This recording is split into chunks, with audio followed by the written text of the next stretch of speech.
Welcome to Unholy Inquiry, where each tale leads you deeper into a labyrinth of mystery waiting to be uncovered.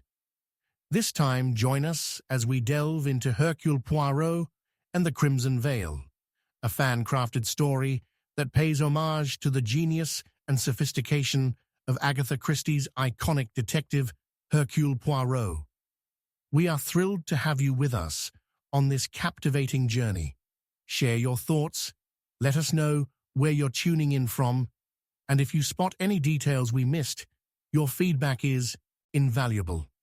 Together, let's continue to shape even more thrilling enigmas.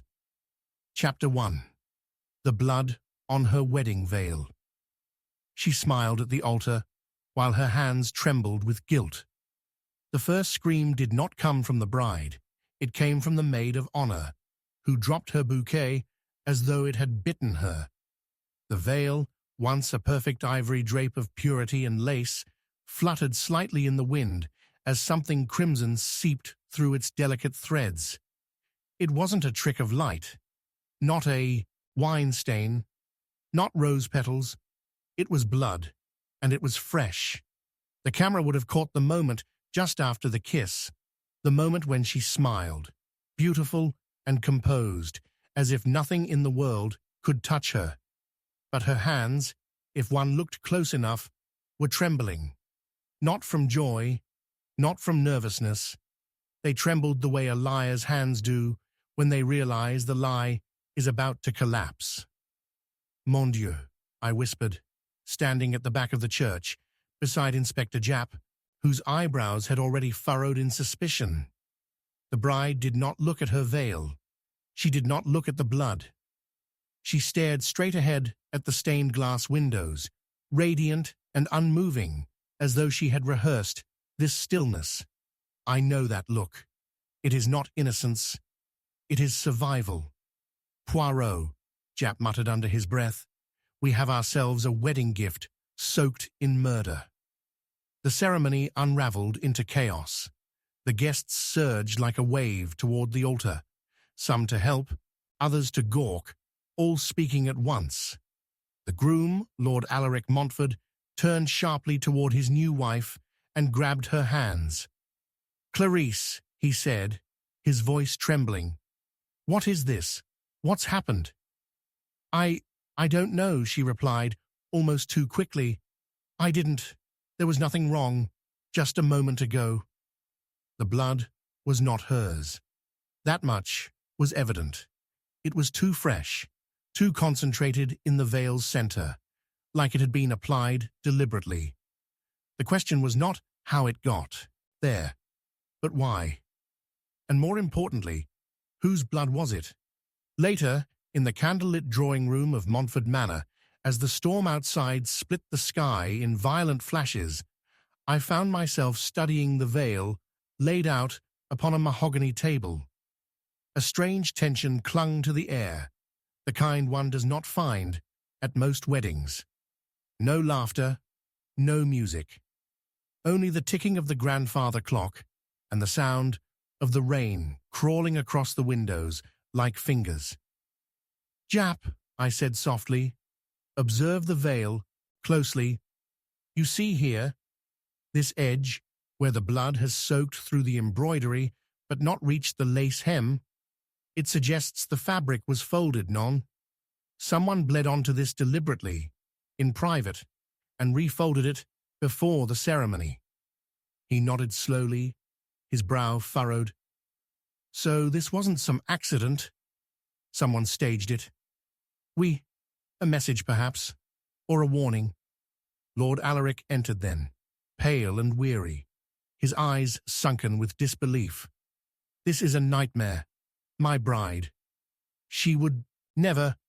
Inspector Monsieur Poirot, you must believe me. Clarice has done nothing wrong. She's as horrified as any of us." "Of course, Lord Montfort," I said gently. "Tell me, does your bride have enemies?" He hesitated. "Everyone has enemies when money is involved." A cryptic answer, but one pregnant with implication.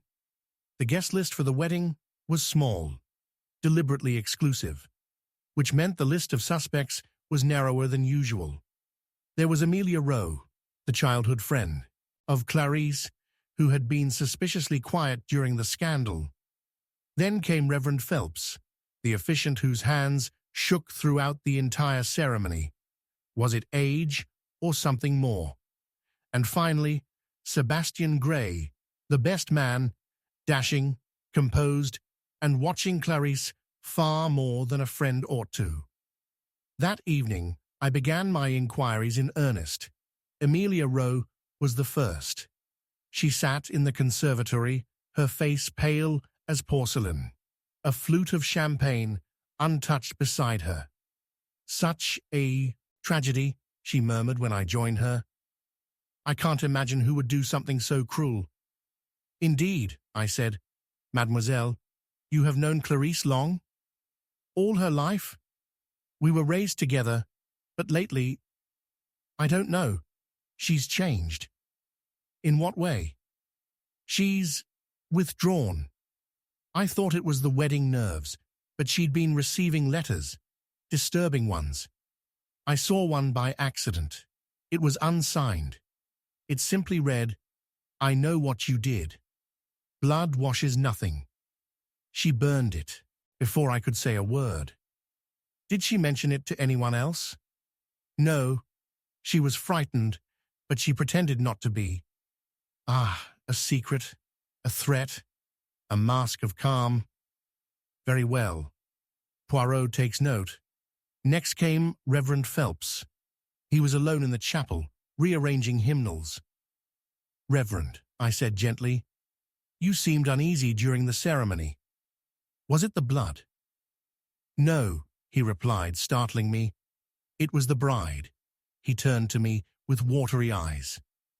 "She asked to change one of the readings last minute, insisted upon Ecclesiastes, the passage about time and death." I raised an eyebrow. "Unusual for a wedding." "Very," she said. It comforted her. "And did it?" He didn't answer. Finally, I sought out Sebastian Gray, who was in the billiard room, practicing his aim in silence. "Quite the spectacle," he said, without turning around. "Not every wedding ends in blood." "You seem remarkably calm, Monsieur Gray." "I've seen worse." He turned to face me. "And if you're thinking I had anything to do with it, let me remind you, I've always believed this marriage was a mistake." "Why?" "Because Clarice doesn't love him. She's marrying into power, not passion." "And you? Do you love her?" He smiled faintly. "Enough to have walked away. And enough to wonder what she's hiding." "Ah, that is a curious thing for a man to say. A confession or a deflection?" The next morning, a second shock rippled through the estate. The seamstress, Mrs. Langley, who had fitted Clarice's dress and veil, was found dead in the servants' quarters, poisoned. A small glass vial was discovered beside her, still half full, smelling faintly of bitter almonds. Now the blood on the veil no longer seemed symbolic. It was a threat, a forewarning, and Mrs. Langley had known something she did not live long enough to tell. Clarice, when informed, collapsed in the arms of her husband. But in the moment of fainting, I noticed something. Her hand reached not for her Alaric, but for Sebastian, red herring, or true feeling. In Act 2, the threads began to knot tighter. I studied the veil again, this time under a magnifying lens. Hidden in the embroidery, just beneath the stitched flower motif near the temple, was a faint smear of blue ink. Letters, barely legible. C.L. Confess. The initials of the seamstress. So the veil carried not just blood, but a message. It was Amelia who broke first. "I didn't think it would go this far," she wept, when confronted. I told Mrs. Langley. I begged her not to say anything, but she thought Clarice should be exposed before the wedding. Exposed for what, mademoiselle? She hesitated. Clarisse, she was involved in something. Before she met Alaric, a death. A man fell from a bridge.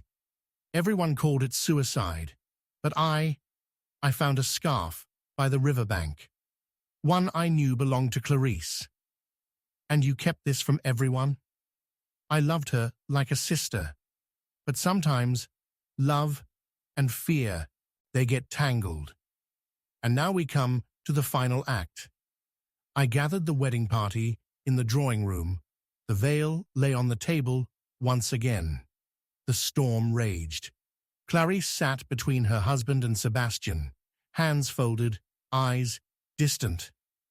Mesdames et messieurs, I began, a game has been played. And the veil? Ah, it is the final card. I turned to Clarisse.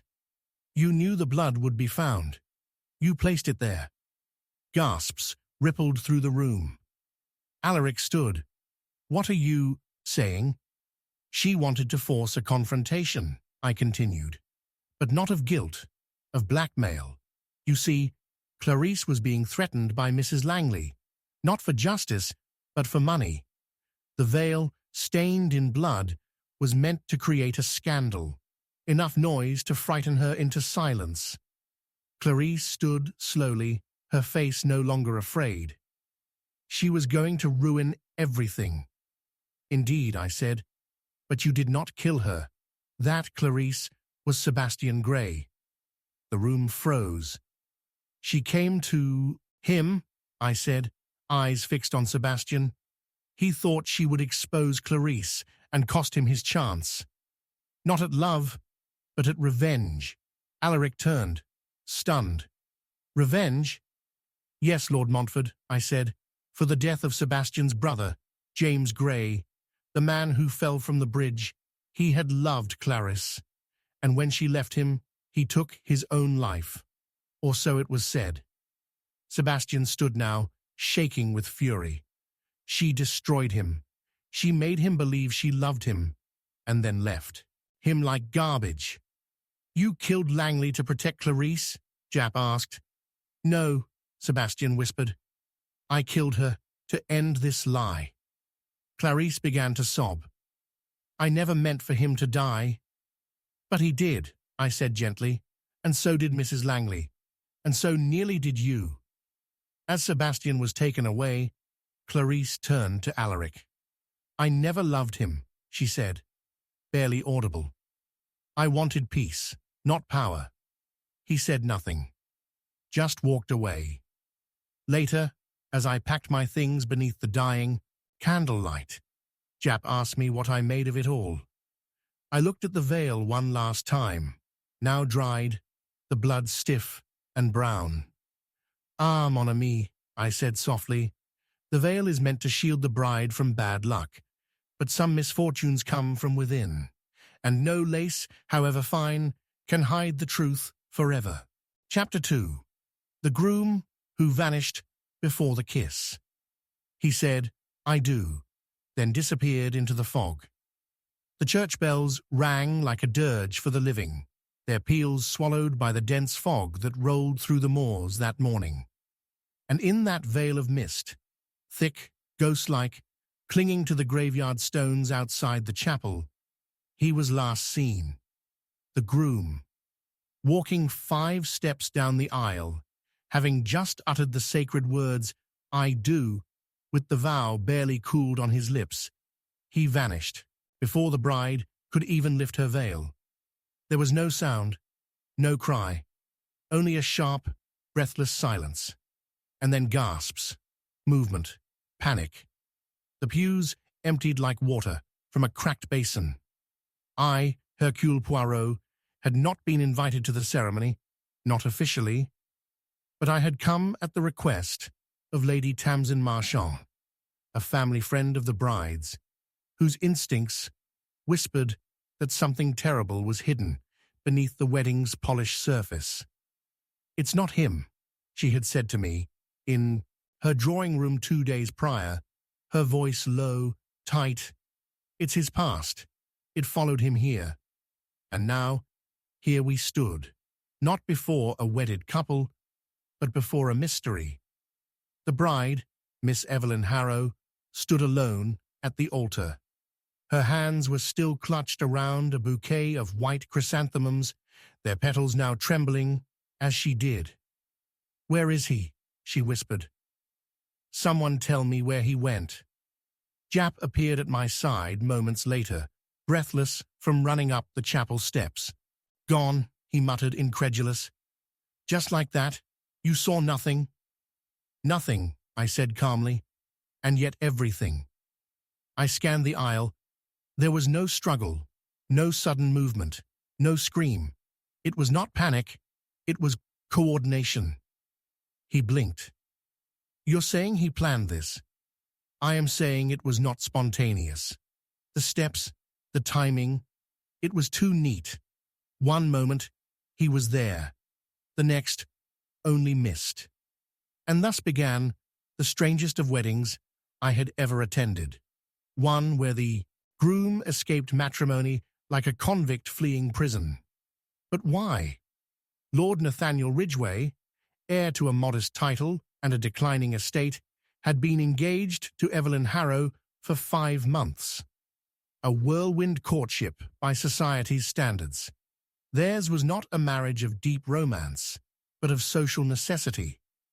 Evelyn came from wealth, her family name old and untarnished. Nathaniel brought lineage and charm, but now he brought suspicion. Lady Tamsin was quick to summon me to the drawing room of Harrow Manor, where the wedding party was taken in the aftermath. "You see now," she said, as she poured me tea with trembling hands. "He wasn't who he said he was." I asked the first of many questions. "Tell me, milady, did Lord Ridgway behave strangely of late?" She hesitated. "He received letters, ones he never opened in front of Evelyn. He would slip them into his coat pocket and excuse himself. Once I saw the seal. It was navy wax, marked with a raven. That was a clue. Poirot does not ignore symbols." I turned my attention to the guest list. Those in attendance were mostly family and a few close friends, but 3 stood out at once. Mr. Edgar Blaine, the groom's closest companion from university, Miss Clara Vale, the bride's cousin, sharp-tongued and rarely kind, and Mr. Milton Reed, a solicitor from London, who curiously had no apparent reason to be there at all. 3 suspects, mes amis, each with secrets, each with something to lose or gain.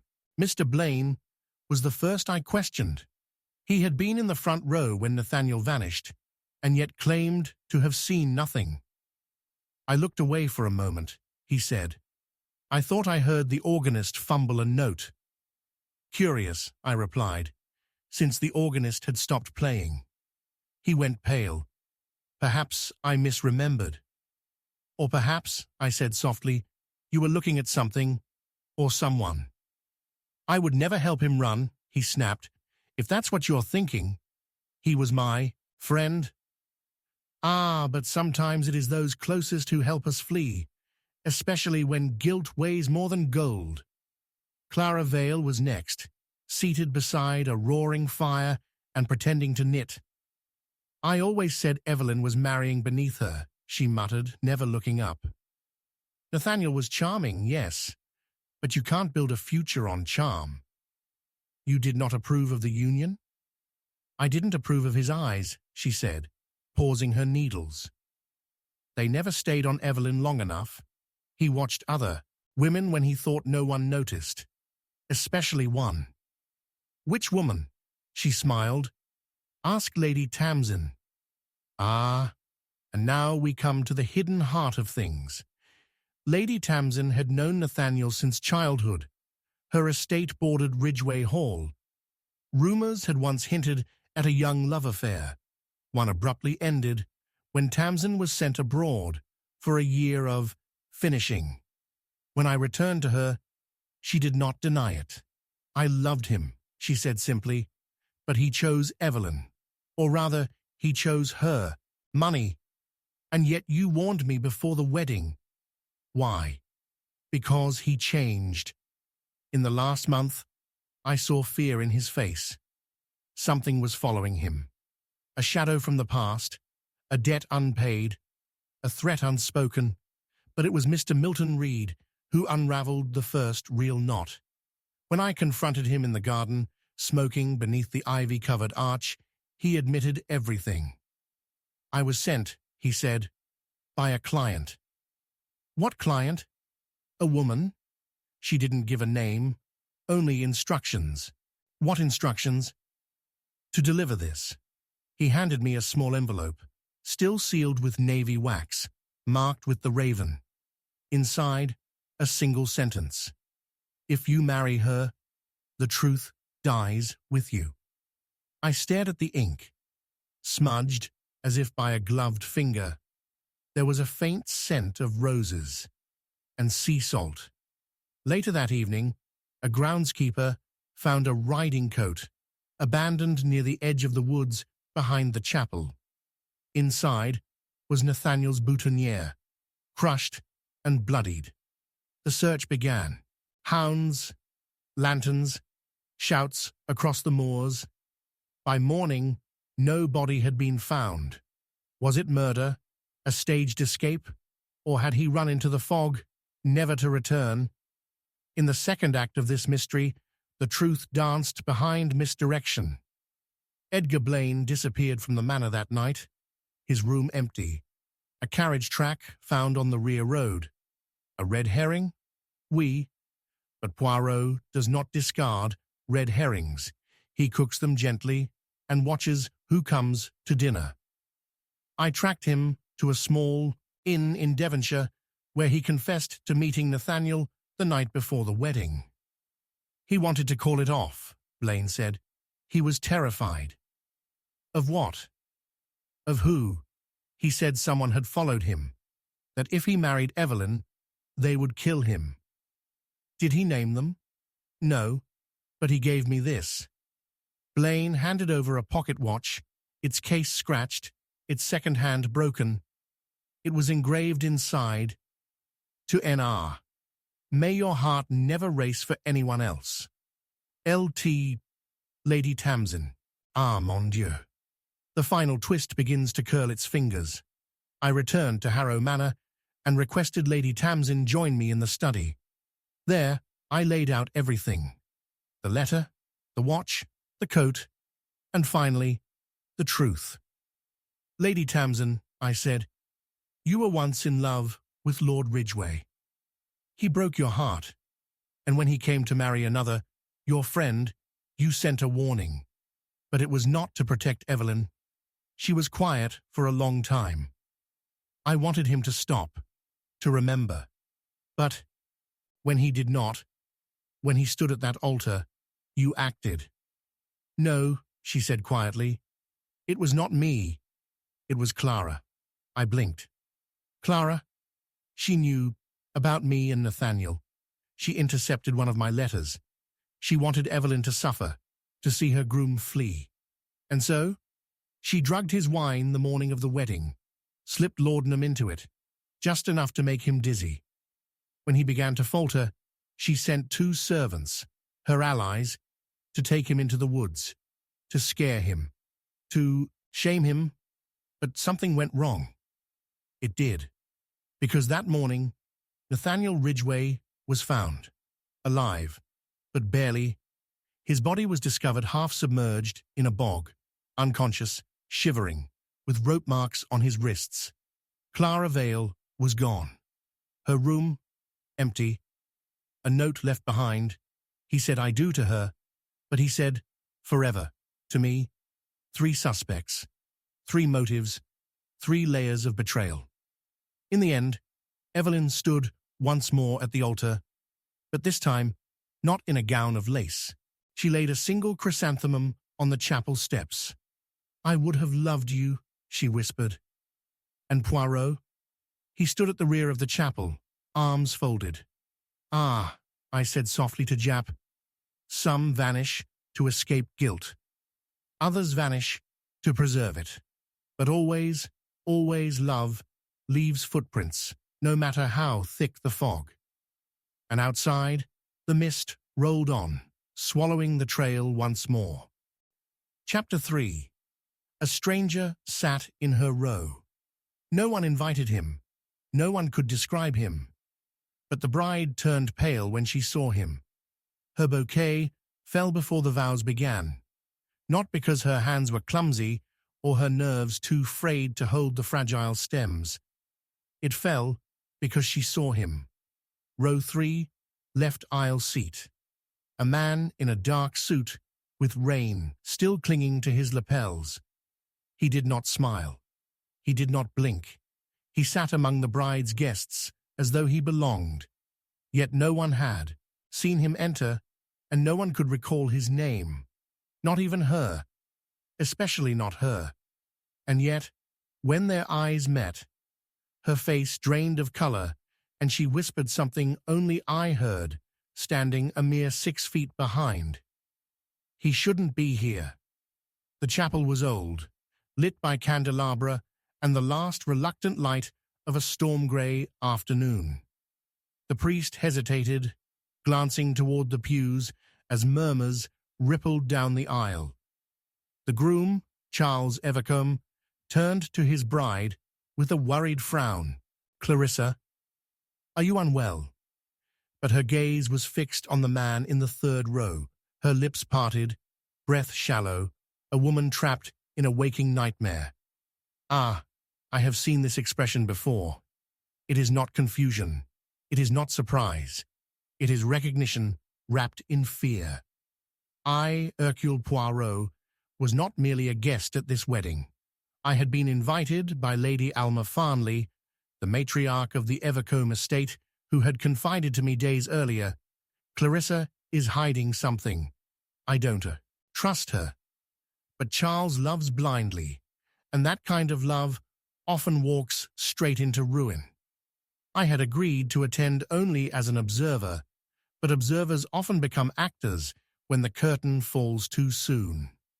By the time the ceremony halted and guests were ushered outside into the light drizzle, the man in the 3rd row seat had vanished.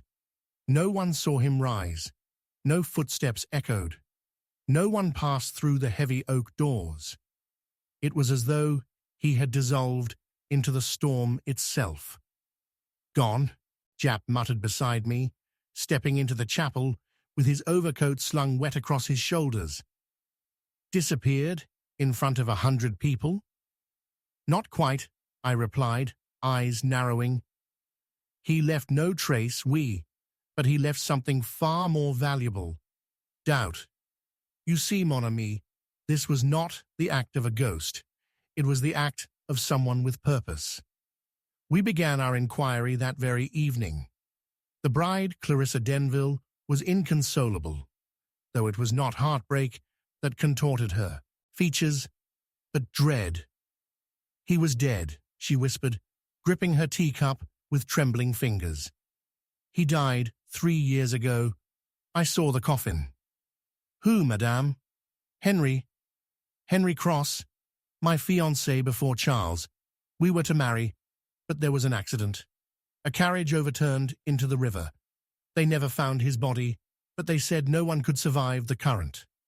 I grieved. I moved on. "Moved on," I echoed softly.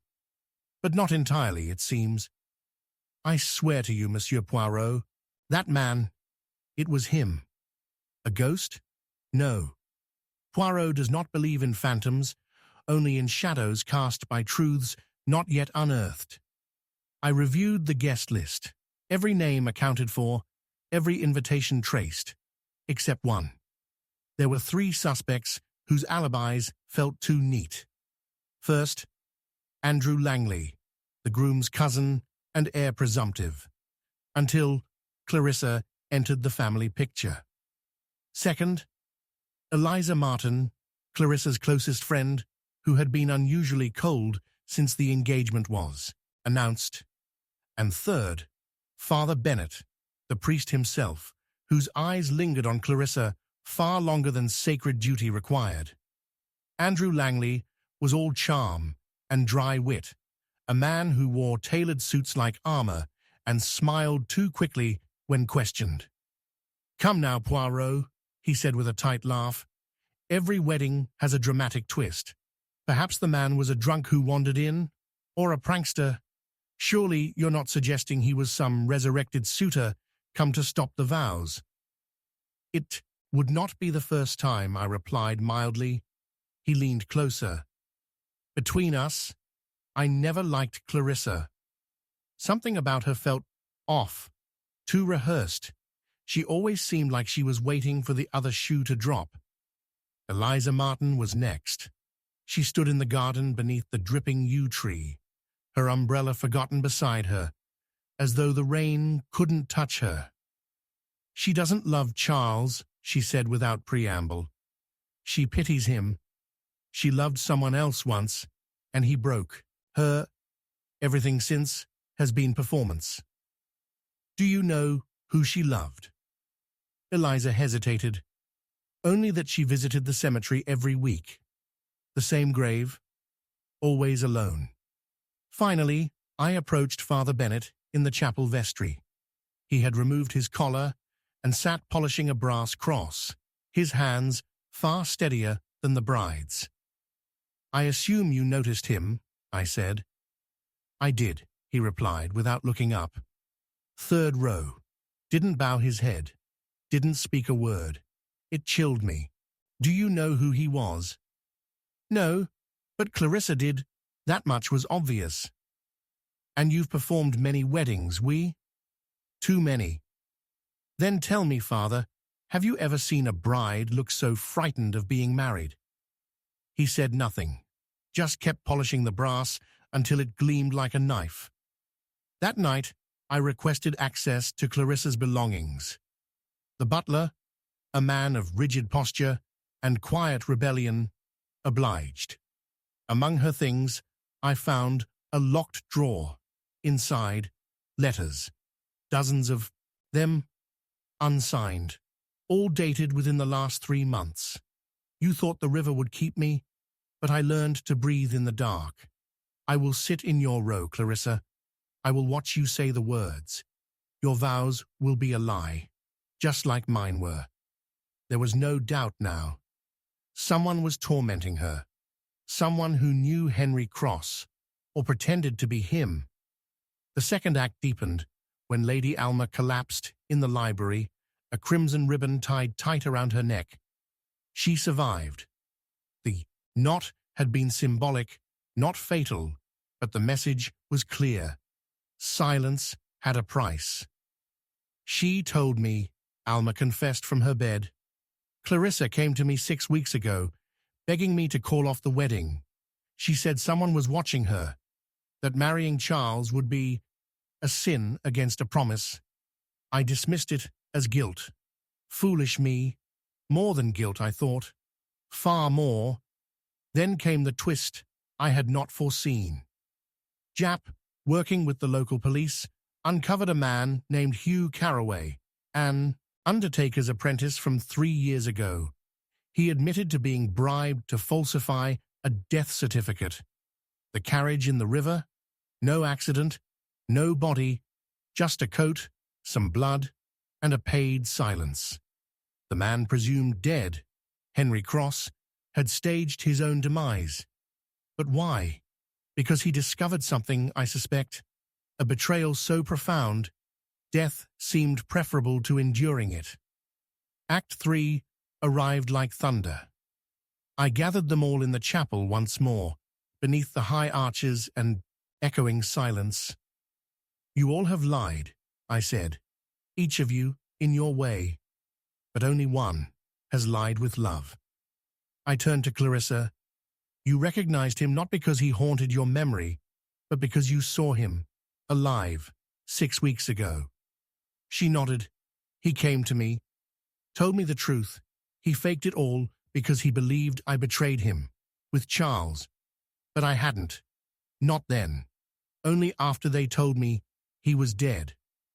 "But why not tell the truth?" "Because he made me promise not to. He said if I loved him still, I would marry Charles. To protect him. Because someone wanted Henry dead, and still did. The final twist, devastating, elegant, revealed itself as I turned to Eliza Martin. "You," I said, "you loved Henry." She flinched. "But he loved Clarissa. And you, you knew, you followed them. You saw the meeting. You wrote the letters." "I wanted her to know," Eliza whispered, "that she didn't deserve him, that she should suffer, as I did." "You never meant to harm," I said, "only to haunt.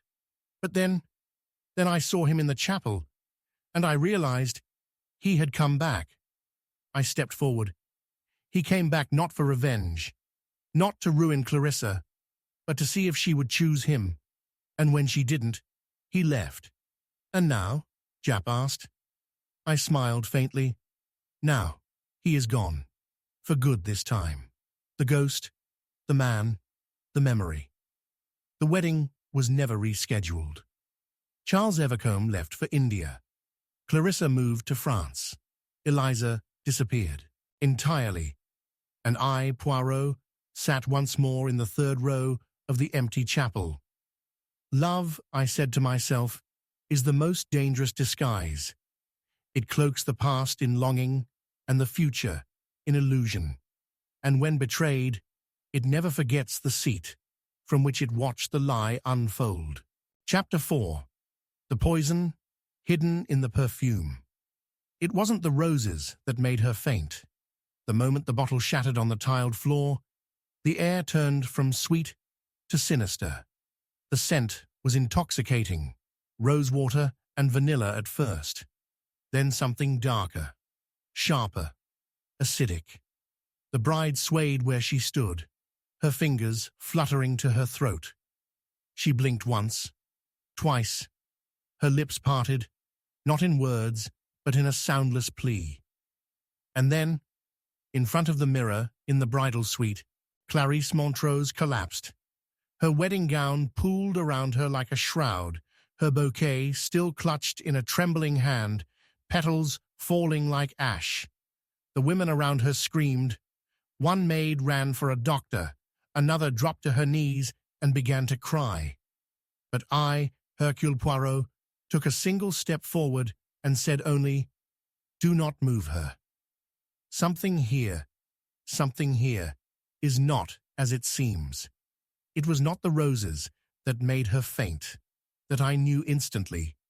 The roses were fresh, the air was not thick with gas, and the woman had been in perfect health. But moments before, no, it was not the roses. It was what lay within the scent, clinging to her neck, the final spritz before the ceremony, the invisible killer hidden in elegance. Her perfume. The room was stifling despite its grandeur. Golden sconces, flickering along the damask wallpaper. A ticking clock, loud in the hush that followed the fall. Bridesmaids hovered like pale ghosts. The maid of honor, Miss Julia Carlton, knelt beside her friend, pressing a cool cloth to her brow. "She just fainted," she said too quickly, her voice pitched high. "The nerves. She hadn't eaten all day." "None," I replied gently. "This is not the swoon of a woman with an empty stomach. This is the silence of a body in revolt. There is poison here. You see it in the way her eyes flutter, how her pulse is rapid beneath the skin. The body tries to wake, but something pushes it back down." Dr. Eldridge arrived in haste. He was a thin man, sallow, with eyes that avoided mine as he leaned over the unconscious woman. "Exhaustion," he declared. "A fainting spell."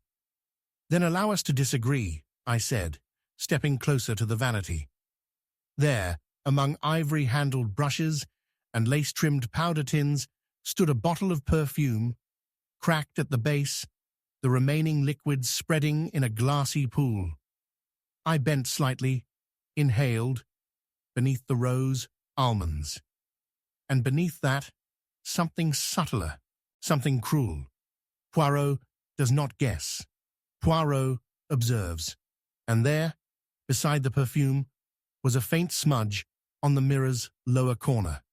A fingerprint, blurred, yes, but fresh. And near it, a folded handkerchief embroidered with the initials E.L. I turned to the nearest woman. Who touched the bottle? No one answered. Who entered this room after the bride? Silence. Then a quiet voice from the doorway. I did. Eleanor Lang, the groom's sister, stepped forward. Elegant, precise, her hair swept in a chignon that didn't dare unravel. I brought the perfume. It was a gift. From Paris. A gift? I asked. You opened it? Yes. I sprayed it. Just once. On yourself? No. She hesitated. On her veil. Just a little, so it would linger. Then, mademoiselle, we may find your fingerprints upon the bottle. Of course, but her eyes had changed, something cold beneath the politeness. Now we had 3 people in this room with reason to lie. Julia, Carlton, the maid of honor, whose expression had veered from concern to calculation. Eleanor Lang, whose gift had arrived that morning unsigned, and Dr. Eldridge, whose diagnosis had conveniently dodged all suspicion. I stepped outside into the corridor where the scent did not linger and allowed my thoughts to settle. Ah, but human nature, it leaves breadcrumbs. It does not wish to harm without reason. So what was the reason here? The groom, Mr. Oliver Lang, was not a man one loved easily. Tall, handsome, yes, but with a coldness to his smile. I had met him only briefly before the rehearsal, and in those few moments I had seen enough. He held Clarice's hand too tightly, interrupted her mid-sentence, corrected the angle of her veil. Love does not control. It accepts. This, I saw, was possession disguised as devotion. Downstairs, the guests milled in confusion. The wedding was delayed. Rumors ran wild. Some said the bride had fainted. Others whispered of an elopement. But I, Hercule Poirot, needed more than gossip. I needed evidence. I returned to Clarice's room after the doctor had left. The perfume bottle had been sealed in a pouch, the handkerchief removed.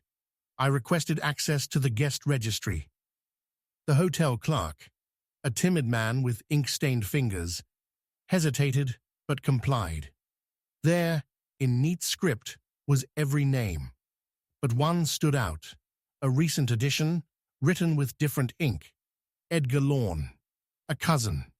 The registry claimed, but the family had no cousin by that name. Edgar Lorne, E.L. I returned to the suite and inspected the handkerchief. Faint stains on the corner, darker than makeup, lighter than blood. I touched it to my lips. Bitter, metallic, like crushed pills. Now the questions deepened. Was Edgar Lorne a pseudonym, a false identity? And if so, who had used it? For what purpose? In Act 2, the red herrings surfaced. Julia Carlton admitted she had argued with Clarice the night before. I told her not to marry Oliver, she confessed in a whisper. She didn't love him. She was afraid. Afraid of what? She didn't say, only that if she didn't go through with it, something terrible would happen. Eleanor Lang grew colder under questioning. I don't poison brides, she said. My brother's choices are his own. But I will not weep for a woman who lies. And what lies are those? Clarice was in love with someone else. Before Oliver, she still wrote to him. Ah, love, the silent shadow in every room. Dr. Eldridge, when pressed, folded quickly. Yes, he admitted. I prescribed her something, for nerves, but only mild sedatives. Nothing dangerous, and I certainly did not administer poison. Yet you missed it when she collapsed. He swallowed. I panicked. A lie. but not the dangerous kind. Poirot returned to the bottle. The poison had been blended perfectly. It would not kill, only weaken, stun, humiliate. It was an attack designed not to murder, but to interrupt. And so, the motive was not hatred. It was control. But who wanted to stop the wedding? A letter was delivered by hand that evening. No name, no address, only one sentence, typed. If she says, "I do," she'll never say another word. That night, I walked the gardens of the estate, tracing footsteps in the gravel beneath the moonlight.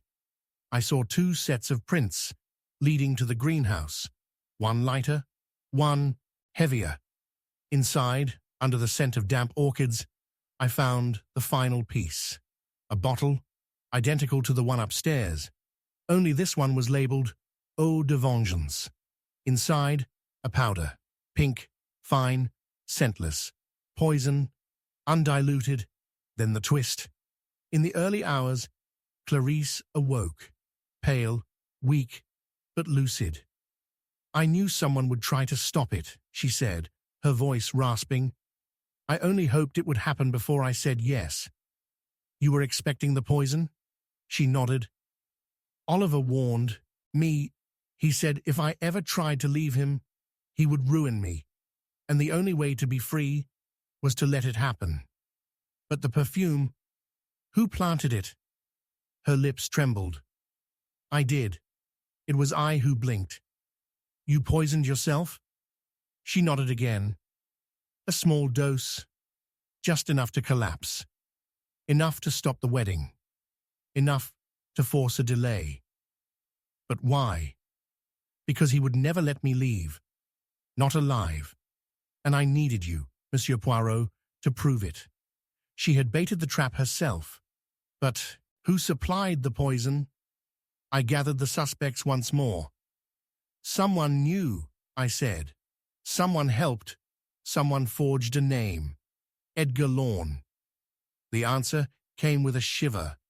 The registry had been altered not by a stranger, but by the hotel clerk. Under pressure, under threat, and the person who pressured him? Julia Carlton. "I couldn't let her marry him," Julia sobbed. "He beat her. You don't know what he was. I found the powder in her drawer. She had written the plan in her journal. So I helped her. I placed the bottle. I left the letter." Poirot said nothing for a long moment. "And yet," I murmured, "what began as protection became manipulation. You saw a chance to control her fate.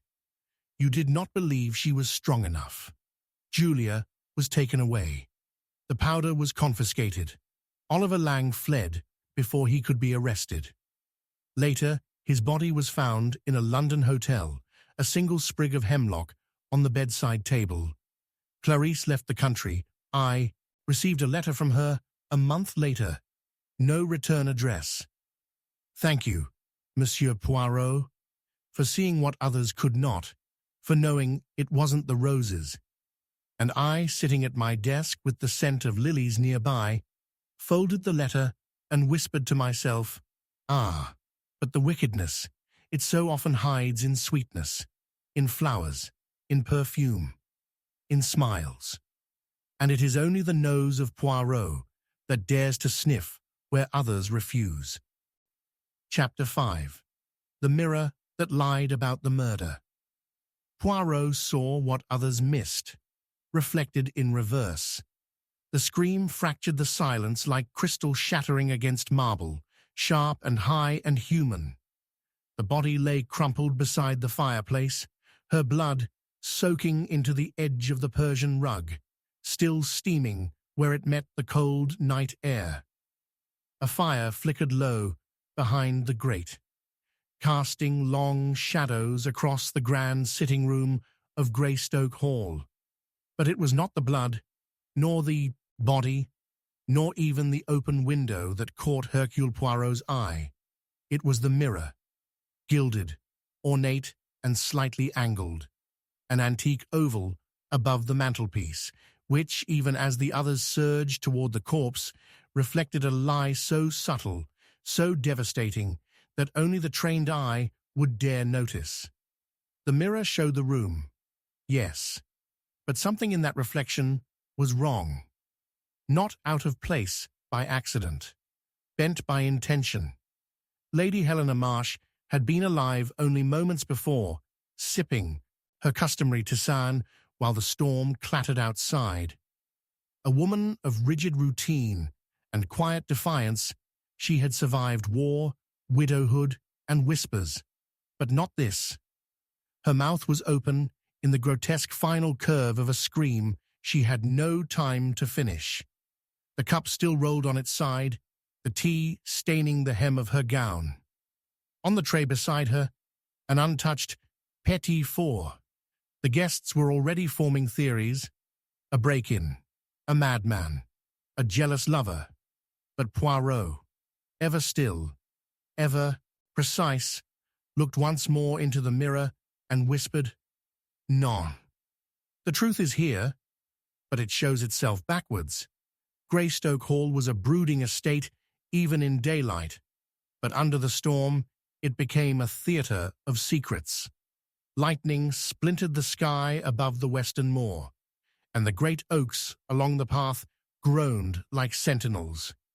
Poirot had arrived only that afternoon, having accepted an invitation from Colonel Marsh, Lady Helena's brother-in-law. The colonel had mentioned in his letter that something foul was brewing beneath the civility, and asked Poirot to observe quietly during the weekend gathering. Now the lady of the house was dead, and civility had well and truly broken. The suspects emerged, as they always do, drawn from the very bloodline of the house. First, there was Miss Margaret Marsh, Helena's stepdaughter, all cold intellect and clenched jaw. She had not cried. She had simply said, "Someone wanted her gone. Let's not pretend otherwise." Then came Mr. Lionel Venn, a family solicitor and longtime friend of Helena's late husband, discreet, diplomatic, and far too composed.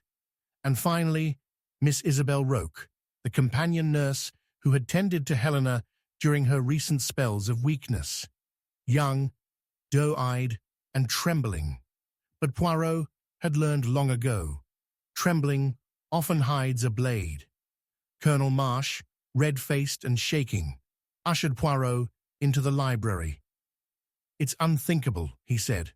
"Helena, murdered. And here, under my roof." "Your concern is genuine," Poirot said calmly, "but do not think the murderer is less so. The face of evil is often quiet. Who would do such a thing?" "That," Poirot murmured, "is what we must discover.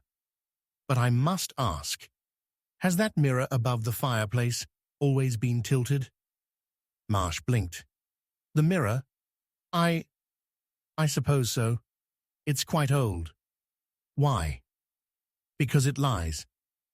Poirot began his investigation with the crime scene, the details imprinting themselves into his mind like a photograph, developing in a dark room.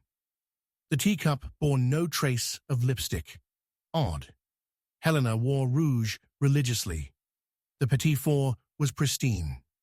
But the mirror, that was key. In its reflection, the tray of tea appeared intact, the fire burning low, and the heavy blue drapes drawn open. But when Poirot turned around, the actual drapes were drawn shut. The mirror showed a version of the room not quite true, off by seconds, off by intent. He leaned in close. Fingerprints on the edge. 2 sets. One larger, likely a man's, one smaller, female. And smudges, as though someone had tried to clean it hastily. In Act 2, suspicion fermented. Margaret Marsh stood by the piano, her arms folded tight across her chest. "She wasn't my mother," she said flatly. "Let's start there. She married my father for his estate, and when he died, she kept the house and locked me in the nursery." Poirot raised a brow. And yet you stayed. I had nowhere else. Until she changed her will. Changed it? She told me 2 days ago, said she was leaving it all to that nurse. Isabelle Roque then. Miss Roque was seated in her modest bedroom when Poirot entered. Her eyes were red. She clutched a rosary like a lifeline. I didn't kill her, she said immediately. Of course not, Poirot said kindly. But perhaps you know who might have wanted to. I only know she was scared. She said someone had been in her room at night. She heard footsteps.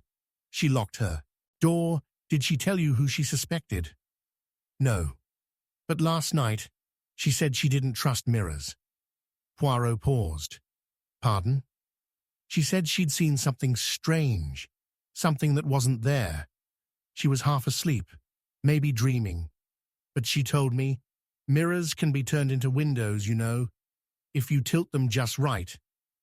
The next suspect, Lionel Venn, was in the study with a glass of cognac and the air of a man already preparing his defense. Lady Helena was eccentric, he said, swirling the drink, but not paranoid. She had enemies. I told her not to write the new will until after the gathering. So there is a new will.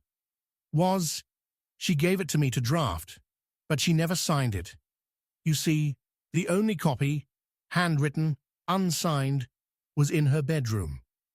And it is now missing. A convenient disappearance. And a motive.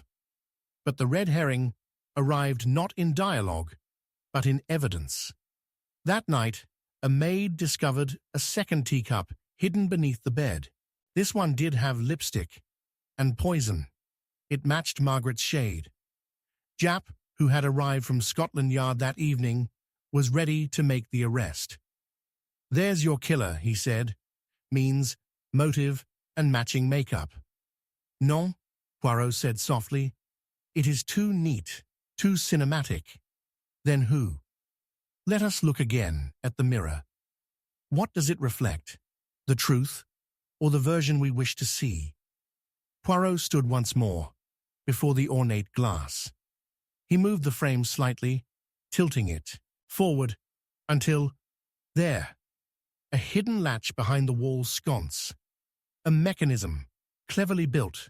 Press it, and the mirror slides forward, revealing a narrow gap. Enough for a hand. Enough for a vial of poison. Enough to watch from behind a wall and act in silence. And so, in Act 3, Poirot gathered them all in the drawing room. The killer, he began, is not the one with the most to gain, but the one who believed they had already lost. He turned to Isabelle Roque. She saw something in the mirror, something she could not unsee. Her reflection, out of sync, a presence, a face behind hers. That is why she locked her door. Poirot paced. The teacup with the lipstick was planted. The lipstick was stolen from Margaret's room. The will did exist, but it was never missing. It was burned. In this very fireplace. He turned now to Lionel Venn. You feared she would sign it. You feared losing your power. So you installed the mirror mechanism when you advised the renovation. You used it once before, when Lord Marsh died suddenly, yes? Venn's face paled.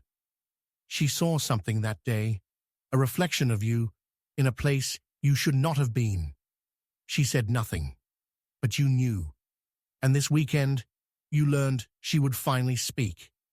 Poirot removed the mirror entirely. Behind it, a recess. Inside, bottles, gloves, a vial labeled in Latin, cyanide. She never drank the tea, Poirot said softly. You administered the poison through the air. A fine mist. Enough to slow her, to weaken her. The final dose came when you helped her to her chair. The gloves, mon ami. Always with the gloves. Venn said nothing, just stared into the fireplace as though it might burn the truth away. The arrest was swift. The confession slow, but the motive, it was as old as envy. In the aftermath, Poirot returned to the mirror once more. "You see, Jap," he said, "the mirror did not lie. It told the truth in reverse. We only had to look with the little grey cells turned the right way round.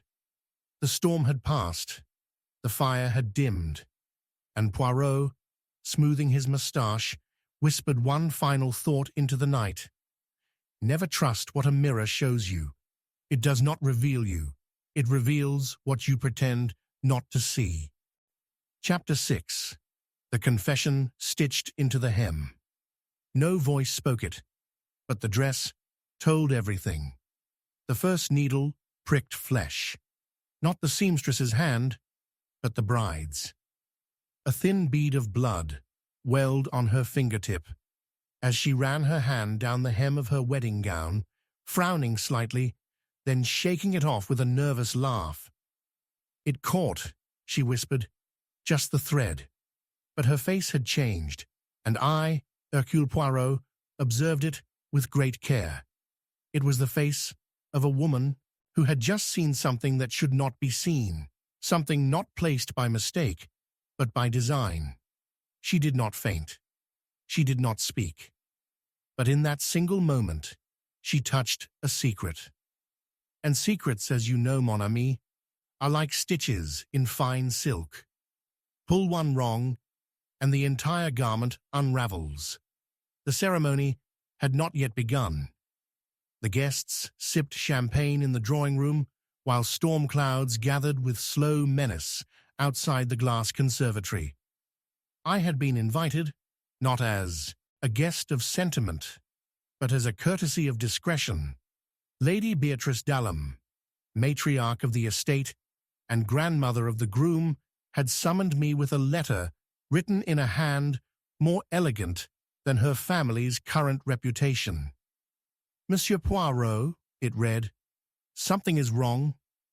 I feel it in the walls of this house. I do not believe in omens, but I do believe in murder." And now, standing beside the bride's chamber, with the rain beginning to tap against the tall windows, I could feel it, too, that ancient sense that truth was preparing to tear through the delicate fabric of illusion. The gown had been stitched by hand, its bodice trimmed in antique pearls, the hem lined with lace from the d'Alham family collection. It had been altered twice, the last adjustment completed only the night before. But now, as the bride, Miss Eleanor Whitcomb, stood before the full-length mirror, her fingers brushing the underside of the gown's edge, she grew still, not pale, not afraid, just still, like a porcelain figurine, moments before it shatters. "Something is wrong," she murmured. Her maid Anna rushed forward. "Shall I take it off, miss?" "There's a snag." But Eleanor shook her head. "No, just a thread. I'm being silly." Ah, but Poirot knows the difference between a woman unsettled and a woman unraveling.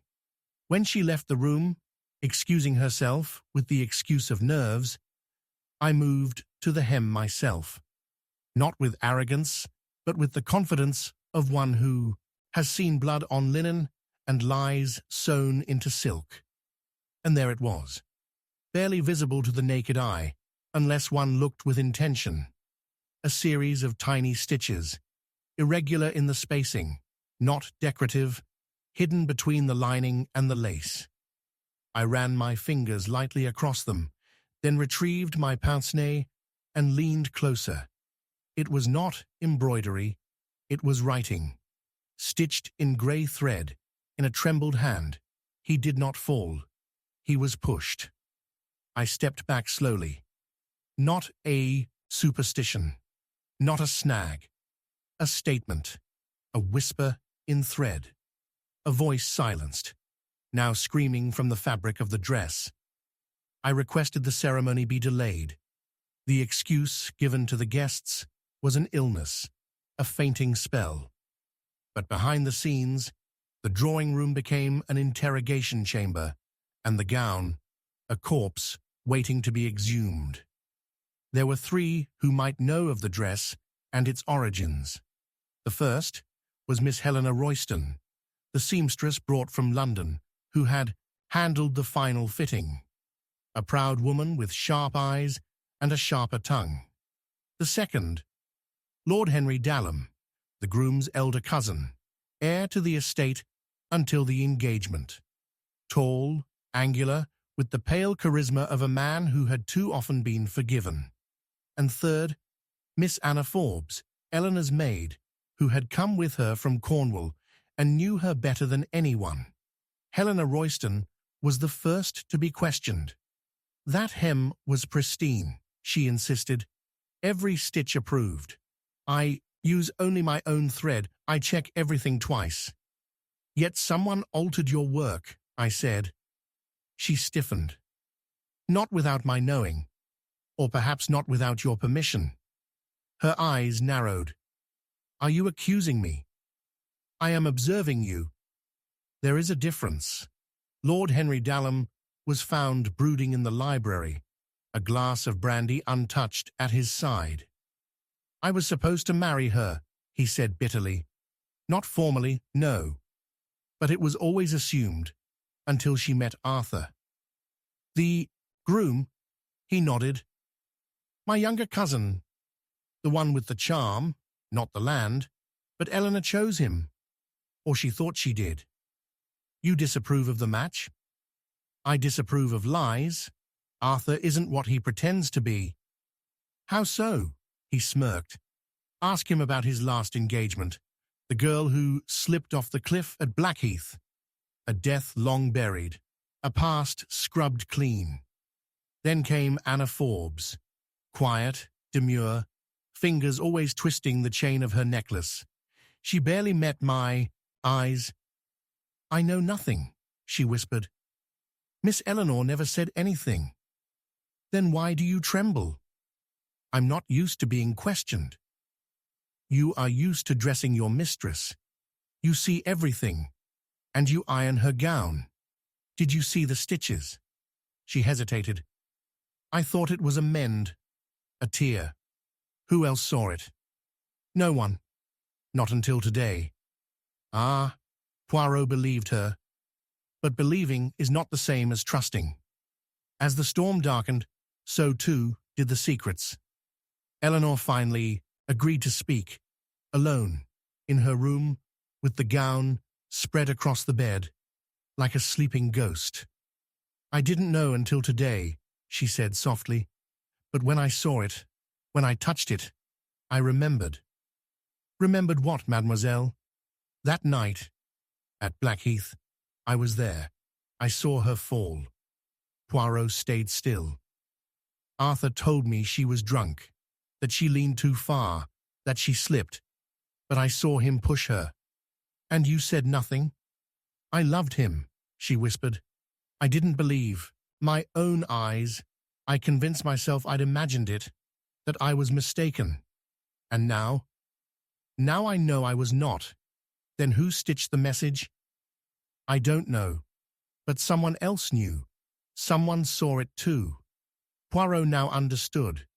The dress was a warning, not to the world, but to the bride. Act 3 came swiftly.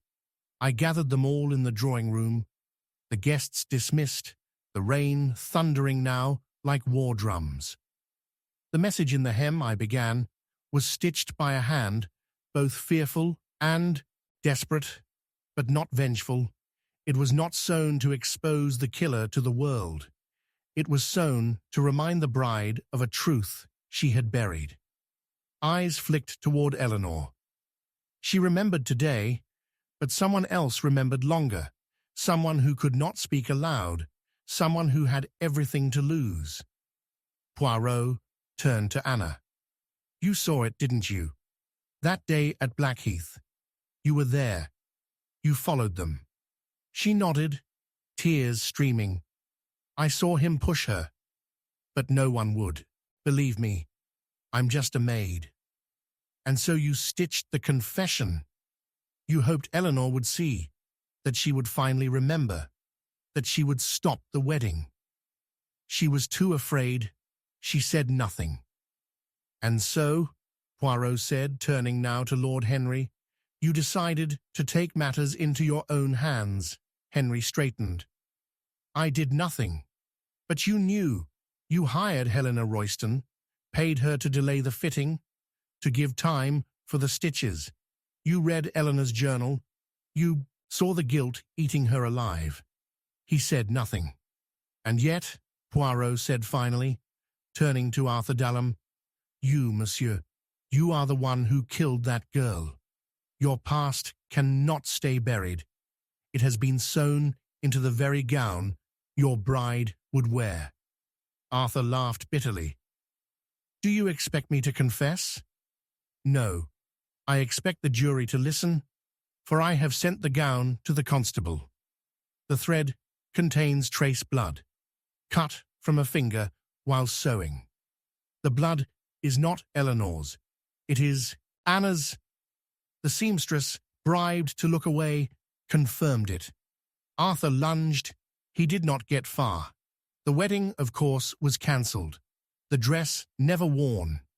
Eleanor left Greystoke with Anna at her side, and Poirot, standing alone in the rain-drenched hallway, studied the faint trace of thread still clinging to his glove. Ah, he whispered, so many confess only when silence becomes too heavy to bear. But the truth, mes amis, it always finds its way, even if it must be stitched, letter by letter, into the hem of a gown.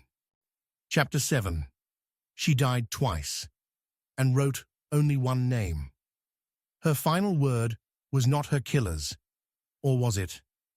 The blood on her lips had already dried when they found her, but the ink on the mirror was still wet. One word, written in shaky script, with what must have been her last ounce of strength. The stroke of the R dragged slightly at the curve, as if her hand had failed her mid-letter. Renaud. That was the name, and it was the only clue she left behind, if it was a clue at all. The others believed it to be obvious. I, Hercule Poirot, did not. For a woman to die once is tragedy. To die twice, that is deception. They said Lady Isabel Roffey had perished in her sleep. A heart attack, swift and silent, discovered by her maid at dawn, still in her nightdress, with a novel clutched in hand. Her eyes had been closed, a peaceful end, so they said. That was death the first. But when her body was moved to the estate's morning room to be prepared for burial the following afternoon, the second death occurred. A gasp, yes, a gasp, escaped her lips. Her fingers twitched. And then she truly died. But not before crawling 3 feet to the mirror across the room and leaving that name scrawled across its surface in blood and ink. Renaud. No one could explain it. The doctors stammered about rare seizures, cataleptic fits, misdiagnosed expiration. The family stood aghast, but I, Poirot, stood still as a stone, staring at the mirror and the word that did not match the crime. Twice dead, I said aloud, and yet only one name. Curious, Lady Roffey was no stranger to scandal. Once a great beauty of the French Riviera, she had married Sir Alistair Roffey late in life and brought with her a past wrapped in whispers. Gamblers, lovers, debts, perhaps a child. None could say for certain. But those eyes, even in photographs, had a way of inviting questions. Her death came during a gathering at the Roffey estate. 4 guests, all close to the family, all, of course, with motives. Monsieur Henri Renaud, a family acquaintance and art dealer, was the most obvious suspect. The name on the mirror, after all, belonged to him. A suave man with elegant suits and a sharp wit, he claimed to be shocked, deeply wounded even. She would not write my name unless it was a mistake, he told me. A trick. You know her humor, no? Humor, yes. But this was not jest. This was fear, desperation, and finality. And the blood had dried as she died. Yes, but only on her lips. The mirror bore fresh crimson. Someone had lied, or someone had written what she did not. I turned to the 3 other guests who had been present at the estate that weekend. First, Miss Cordelia Smythe, a distant cousin of Sir Alister's. Cold as the north wind, her expression never wavered. She was already dead when I saw her, she insisted. The doctors checked. No pulse, no breath. They wrapped her in linens. Were you present when the body was moved? I was in the garden with Dr. Marsh. Dr. Charles Marsh was the second guest, a medical man whose reputation preceded him. Good at his work, yes, but often seen in the company of widows with delicate wrists and thick estates. I was as surprised as anyone, he told me. I examined her myself. I've seen death. This was not it. And yet, she woke. For seconds only. A final spasm, perhaps. Nothing conscious. Reflex. But enough to write. Sheer muscle memory, he replied, like a dying spider twitching its legs. I made no reply. Spiders do not spell names. The final guest was Miss Lillian Bright, Lady Roffey's companion of 6 years. Younger by 3 decades, soft-spoken, always in shadow. She told me, Lillian whispered, that if anything happened to her, to find the letter. But I searched her room, and there was nothing. A letter? She never said to whom it was addressed, only that it was the last truth she had to tell. That night, as the storm rolled over the moors and the clocks in the hall struck 10, I walked the corridors of Roffey Manor with slow purpose.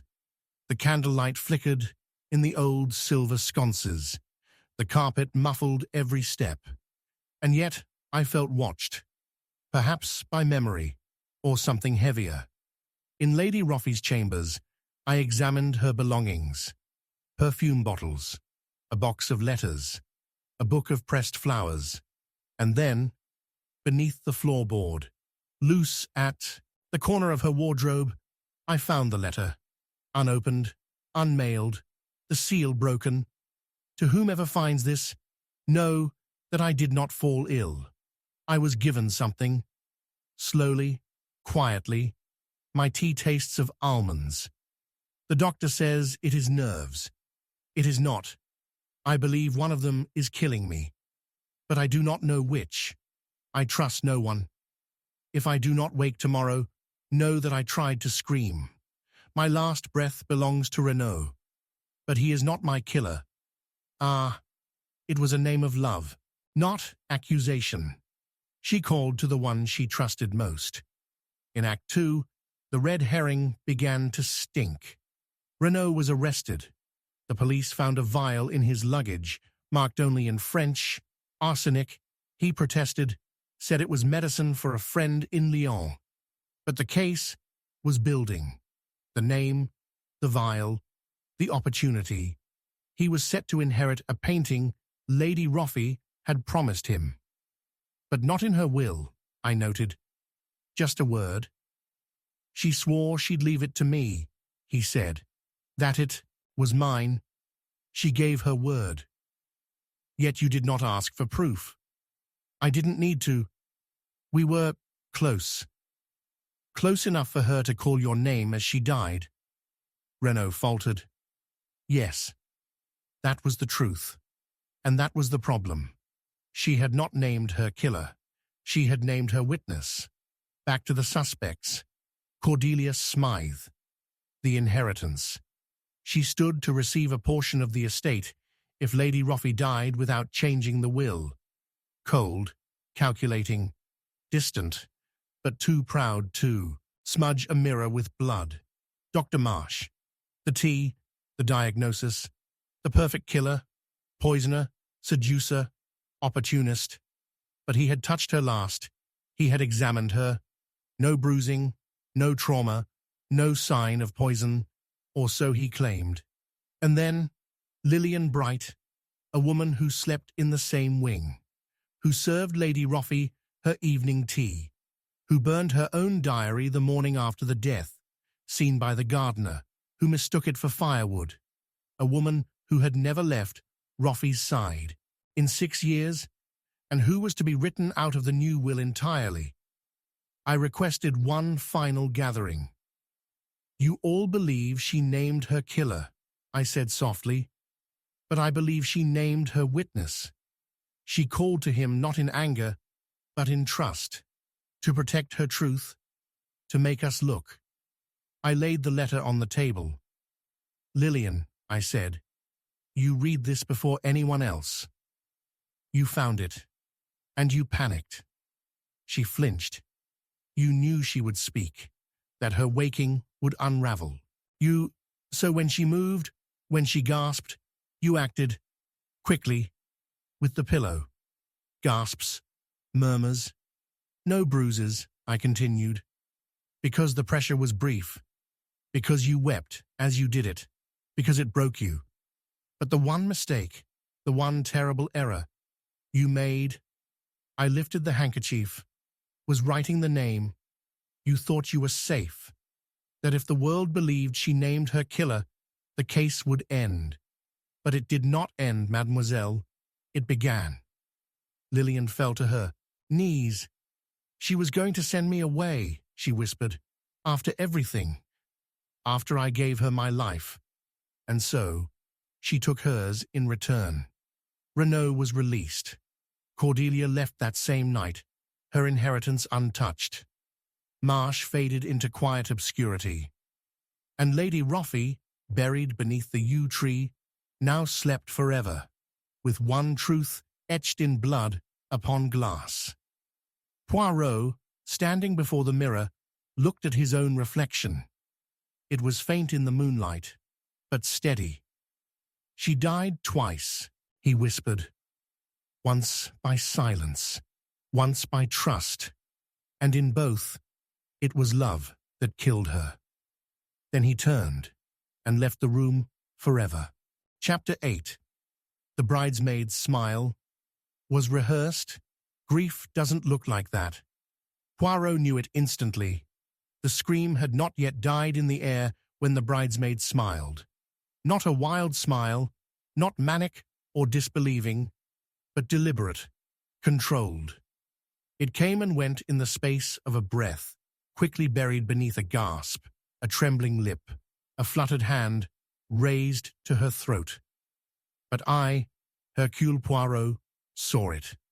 A flicker of the eyes, the faint twitch at the corner of her mouth. Grief had not reached her face in time. It had been rehearsed, and poorly at that. And though the guests surged forward toward the altar, where the groom now lay crumpled across the steps with a knife buried to the hilt in his chest, I stood perfectly still and watched the one person who didn't look away. The groom, Jonathan Armsley, had spoken his vows only moments before. A man of stature, wealth, and quiet reputation, he was known not for scandal, but restraint. His bride, Evelyn Moreau, had turned to face him when the organist struck the first note of the recessional. The guests had stood, and then a flash of metal, a gasp, a fall. He collapsed without a word, blood spreading in a dark halo across the stone floor. His bride's veil fluttered across his shoulder like a final blessing. A silver dagger lay beside him, an antique engraved with the family crest. The chapel doors slammed shut behind us as staff and constables were summoned. Thunder cracked above the steeple, and the stained glass turned to bruised colors as the clouds swallowed the sun. Evelyn knelt beside the body, her face white with horror. Her father, Lord Moreau, barked commands. The vicar wept quietly at the altar rail, but my eyes never left the bridesmaid. Clara Vaughan. She stood beside the bridal party, untouched by the chaos. Her hand still rested at her side, not shaking, not clenched, calm, too calm.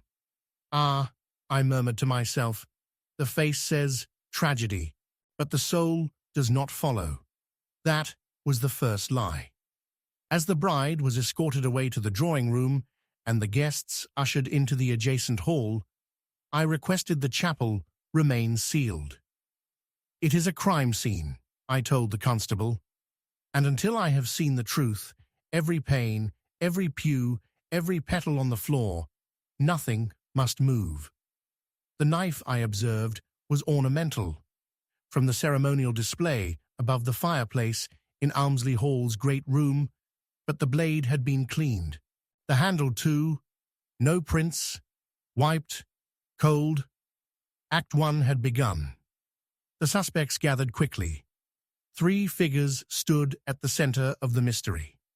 Clara Vaughan, the bridesmaid with the impeccable mask, a childhood friend of Evelyn's, daughter of a disgraced banker who vanished 5 years earlier. She was once the talk of the season, now reduced to quiet smiles and modest pearls.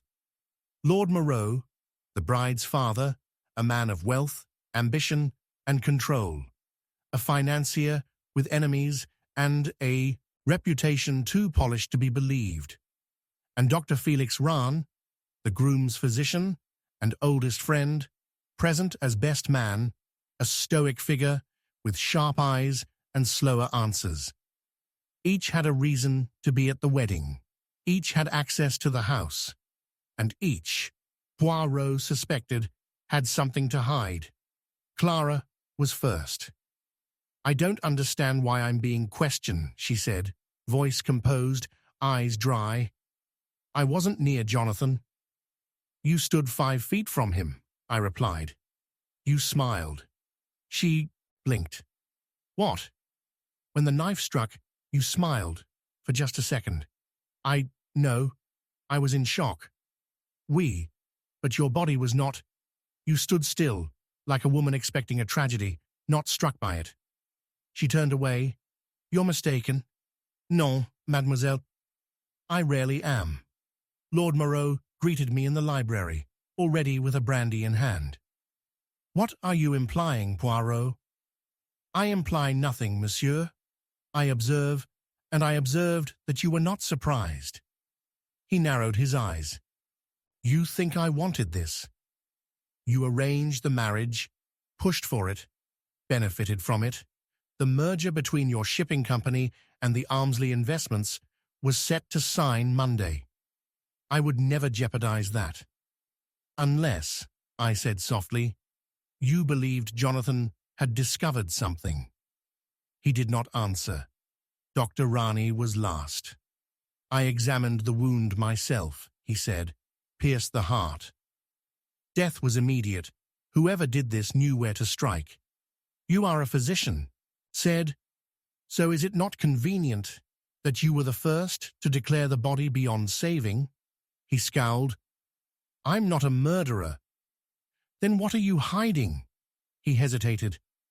"Jonathan received a letter last night. It upset him." "Do you have it?" "No. He burned it." "Did he say who it was from?" "He said, 'The past always finds its way home.'" Ah, Act 2 revealed the ghosts. In Jonathan Armsley's study, I found a hidden drawer. Inside, an old photograph, Clara Vaughan, and a man with hollow eyes. The name scrawled on the back, Jasper Vaughan. Her father, dead, presumed, but never confirmed. A second item, a ledger. Blank pages, except for one line near the center. "If I marry her, he will speak." Who? The answer came when I reviewed the seating chart. Dr. Rane had switched places during the rehearsal, originally seated beside Clara, now seated 2 rows back. Distance, I thought. Intentional. I found Clara again in the chapel. kneeling in front of the altar. Her hand brushed something beneath the flowers, a silver chain, a locket. Inside, 2 portraits, hers and her father's. I said nothing. She looked up slowly. "He's alive," she whispered. I suspected. He said if I let it happen, he'd vanish forever. If I stopped it, he'd come for me. What did you do? I rehearsed my grief. And now, the twist. A constable returned with news. A man found dead in a boarding house near the station. Jasper Vaughan, poisoned.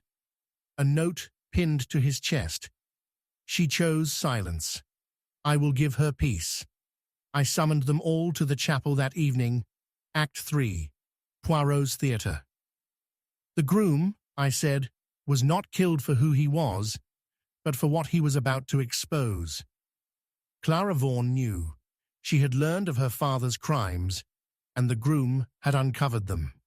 He did not wish to marry into ruin. Clara stood, pale. I didn't kill him. No, I said. You merely stepped aside. I turned to Dr. Rain. You administered the final wound. He flinched. That's madness.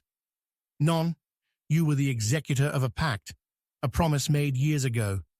You owed Jasper Vaughan your life, your practice. He protected you once, and you repaid the debt. You can't prove that. But I can. I removed the handkerchief from Jonathan's pocket. A smudge of medicine. Belladonna, your prescription, and your handwriting on the label. Hurried, faint, but unmistakable. He broke then.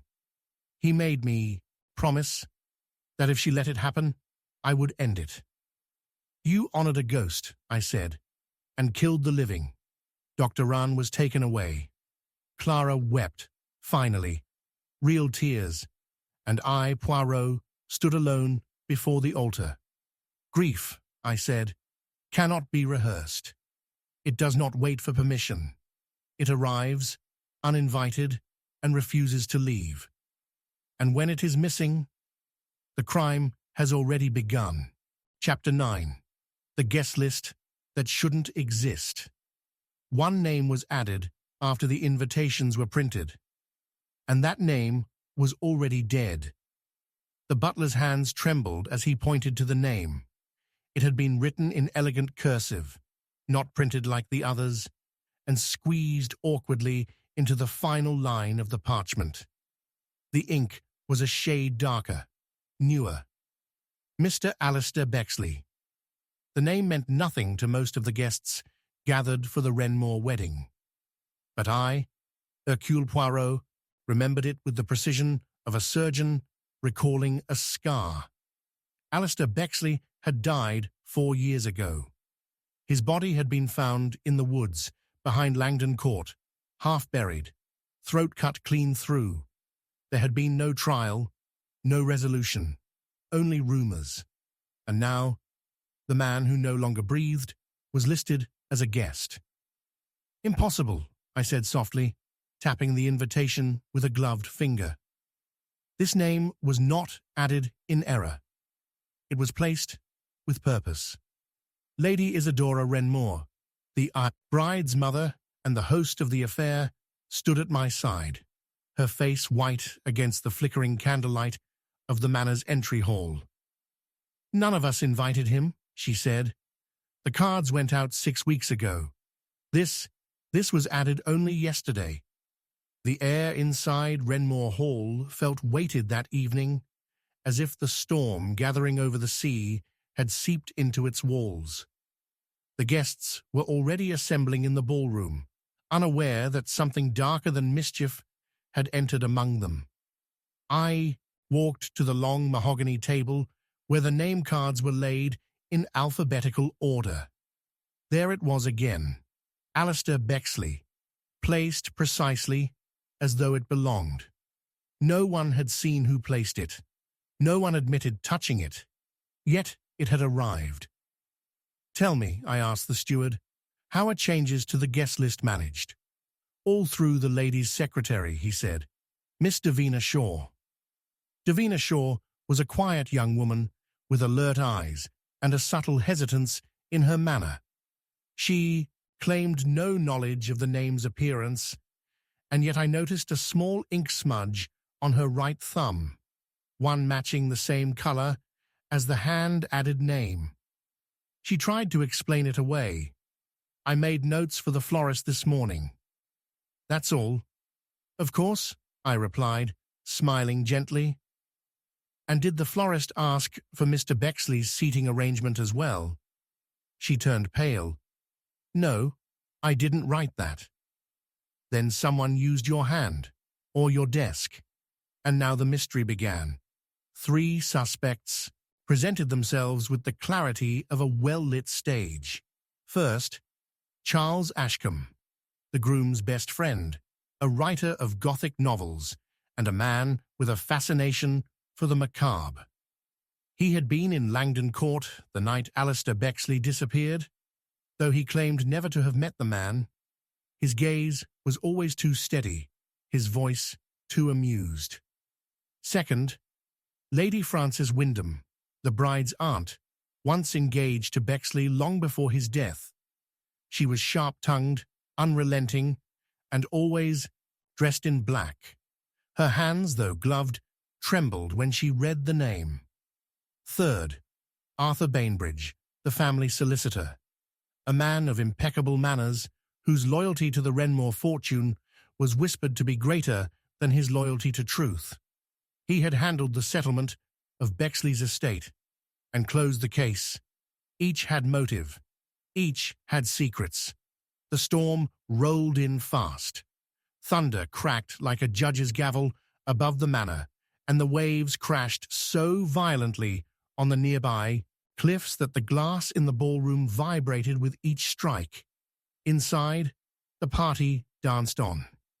And then, as the first dance ended, a figure arrived. Not through the front door. Not from the estate's lane. He was already inside.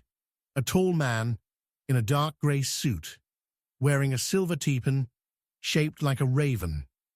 He approached the footman at the door, gave his name softly, Bexley, and stepped into the crowd. The staff froze. The guests turned. Some chuckled.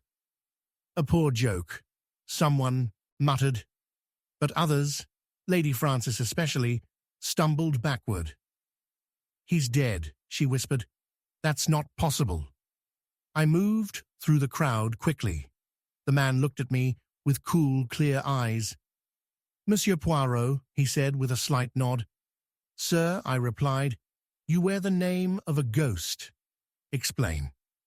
"I wear my own name," he said. "I am Alistair Bexley."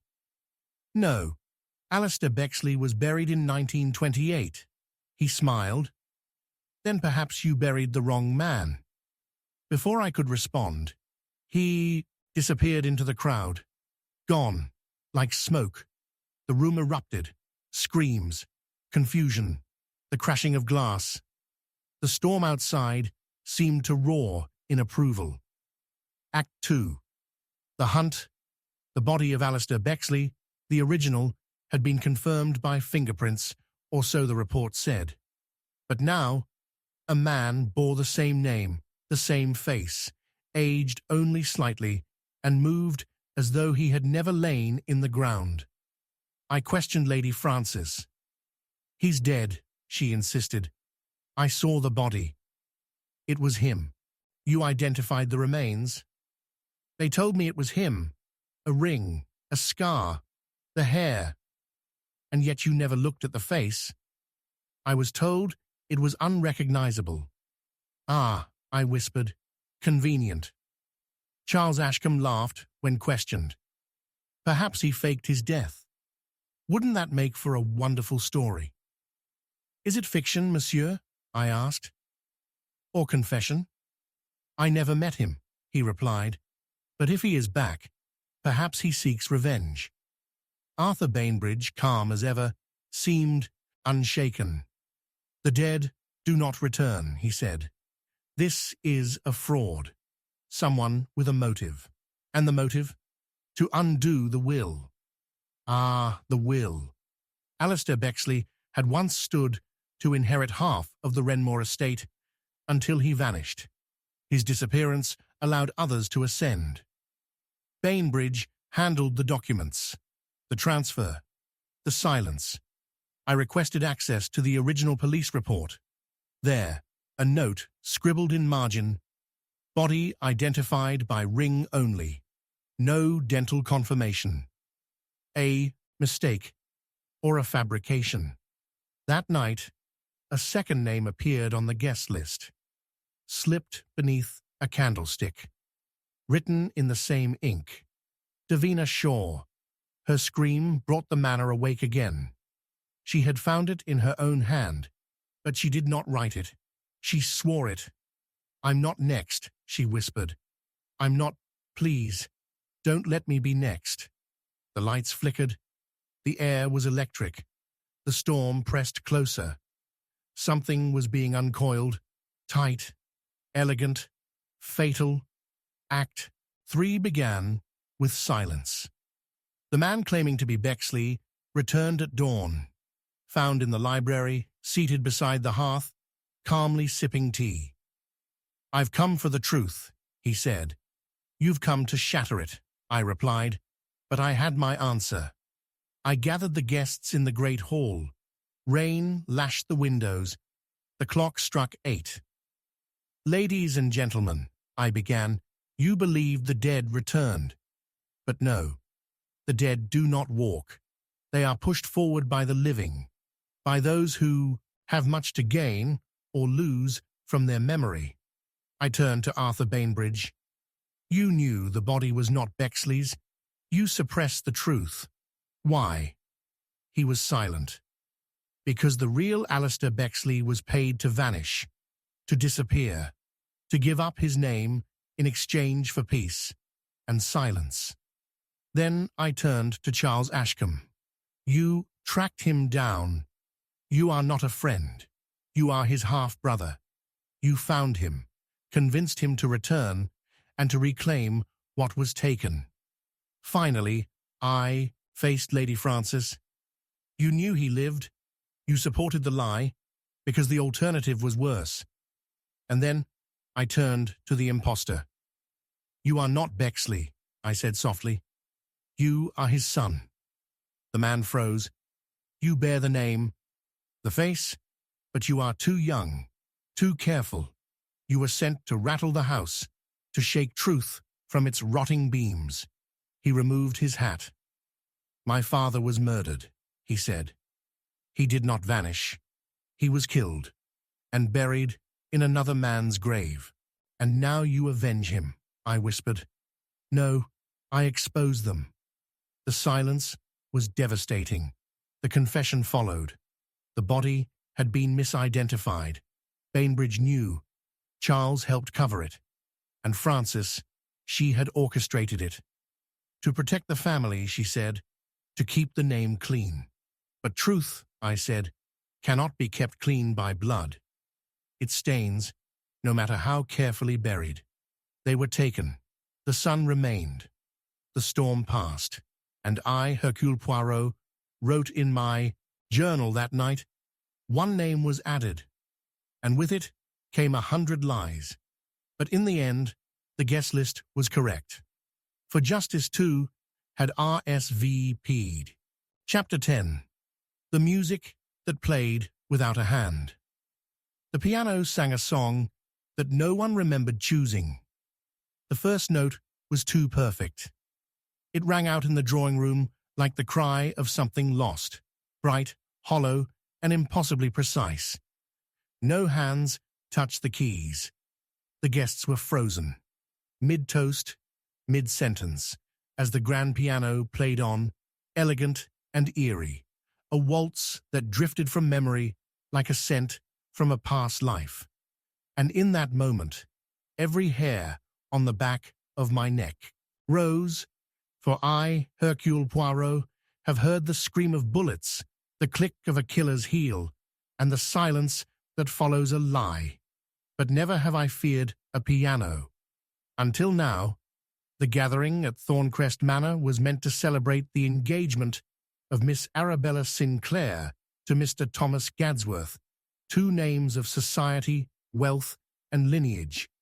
The invitations were golden. The crystal glasses shimmered like stars.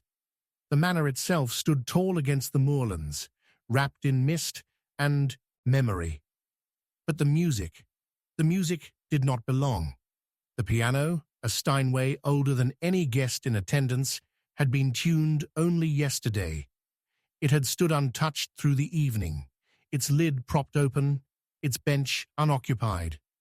And yet just after 9, as lightning rolled across the clouds outside and thunder whispered behind it, the keys moved, not rapidly, not showy, but with intention.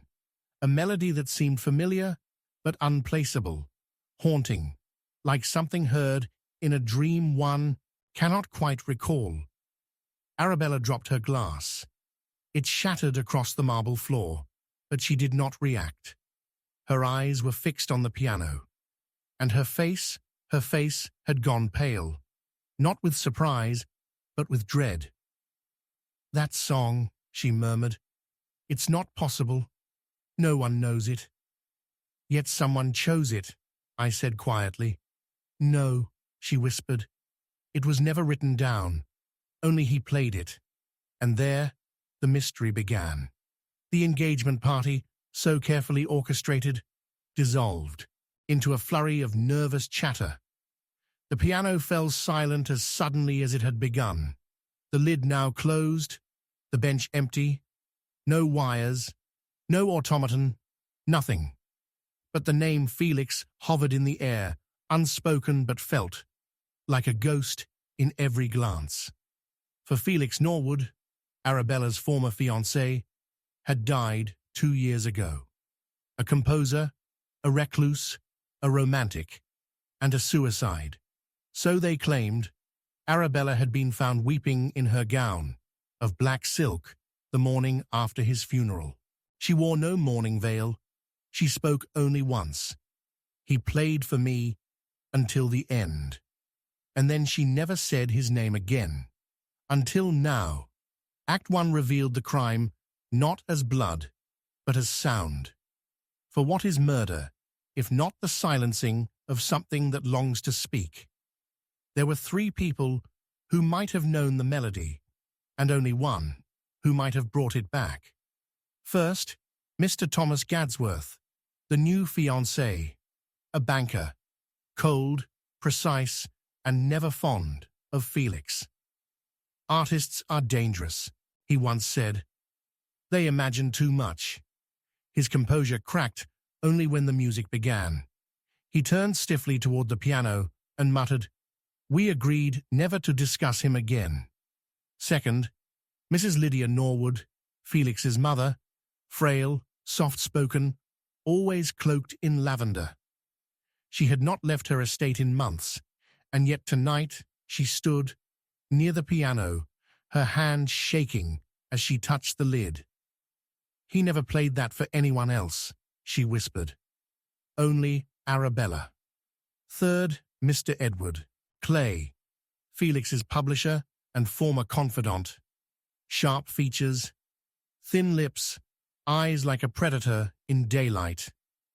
"No sheet music exists," he said quickly. "That piece was never recorded. If you heard it, someone had to be in the room with him." I walked to the piano.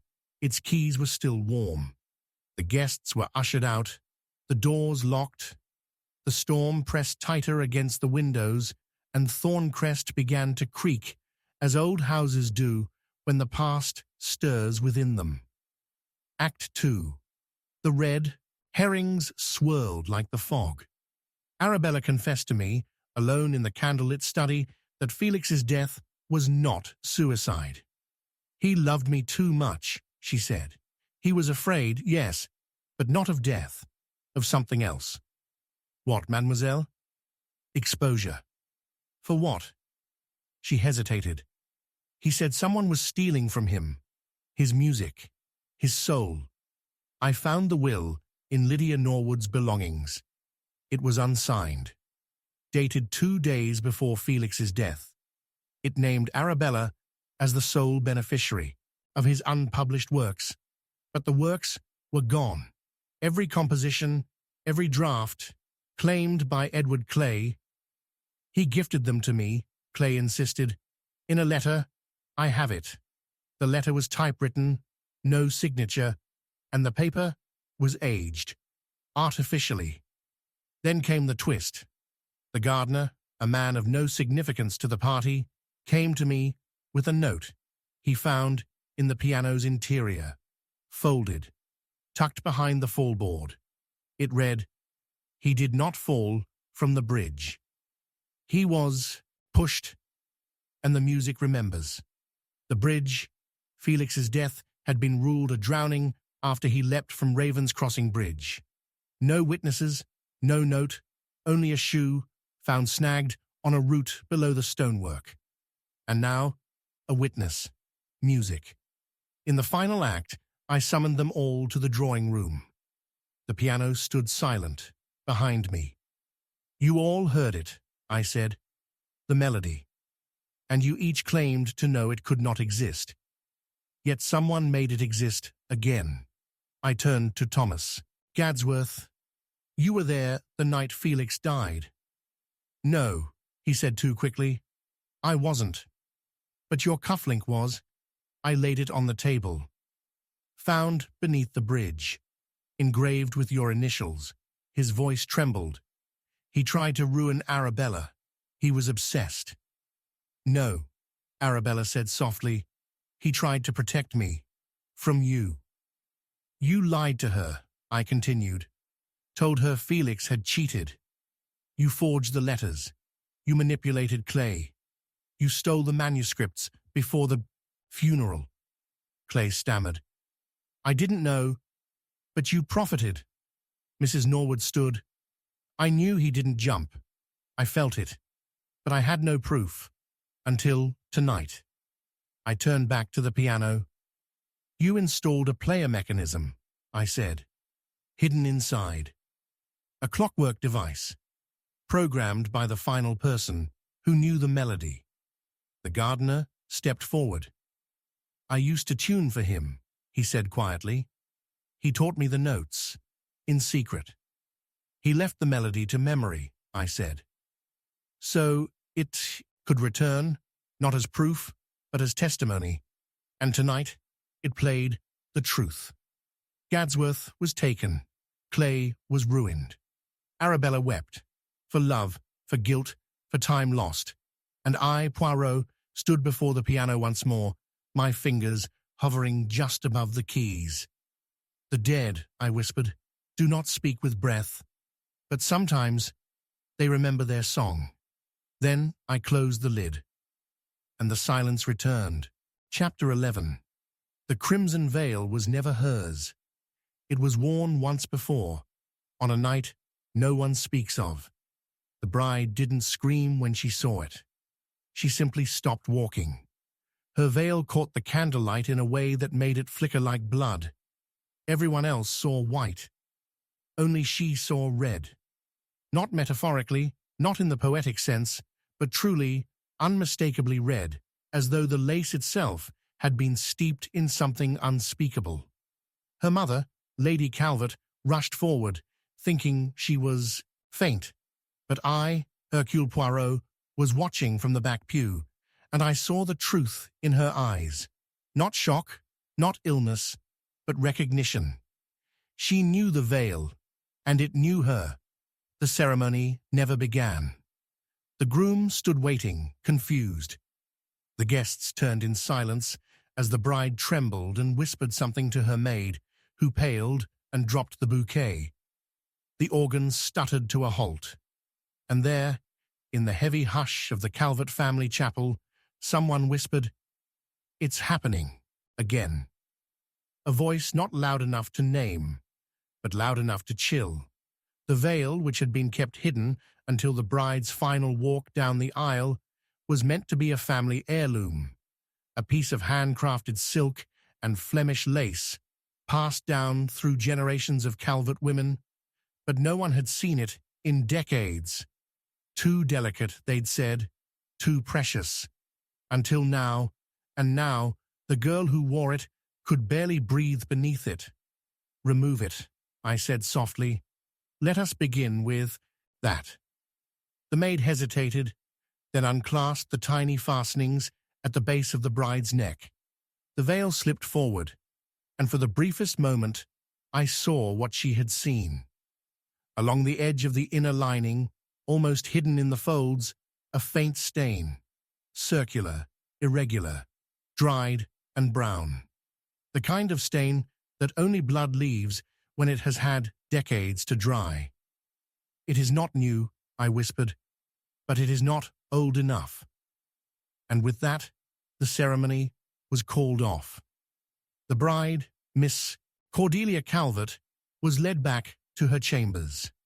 The guests murmured as the storm outside pressed against the stained glass windows.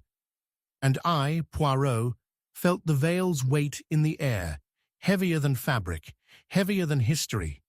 Something had been buried, and now it had returned. Act 1 began not with a body, but with the shadow of one. There were 3 people in the house who knew more than they claimed. First, Lady Isabel Calvert, Cordelia's mother and keeper of the family estate, a proud woman whose poise was built on the ruins of secrets. She had not flinched when the veil fell, but her hand trembled when she reached for her pearls. Second, Miss Eleanor Hartley, the seamstress brought in from London to restore the veil. She had worked late into the nights, always alone in the tower room where the family kept their heirlooms. Her eyes were too wide when I spoke to her, her lips too tight. Third, Reverend Tolland, the family's private chaplain, who had served the Calverts for over 40 years. He had officiated dozens of their ceremonies, but refused, strangely, to preside over this one. I'm ill, he claimed, but he was not coughing. He was hiding.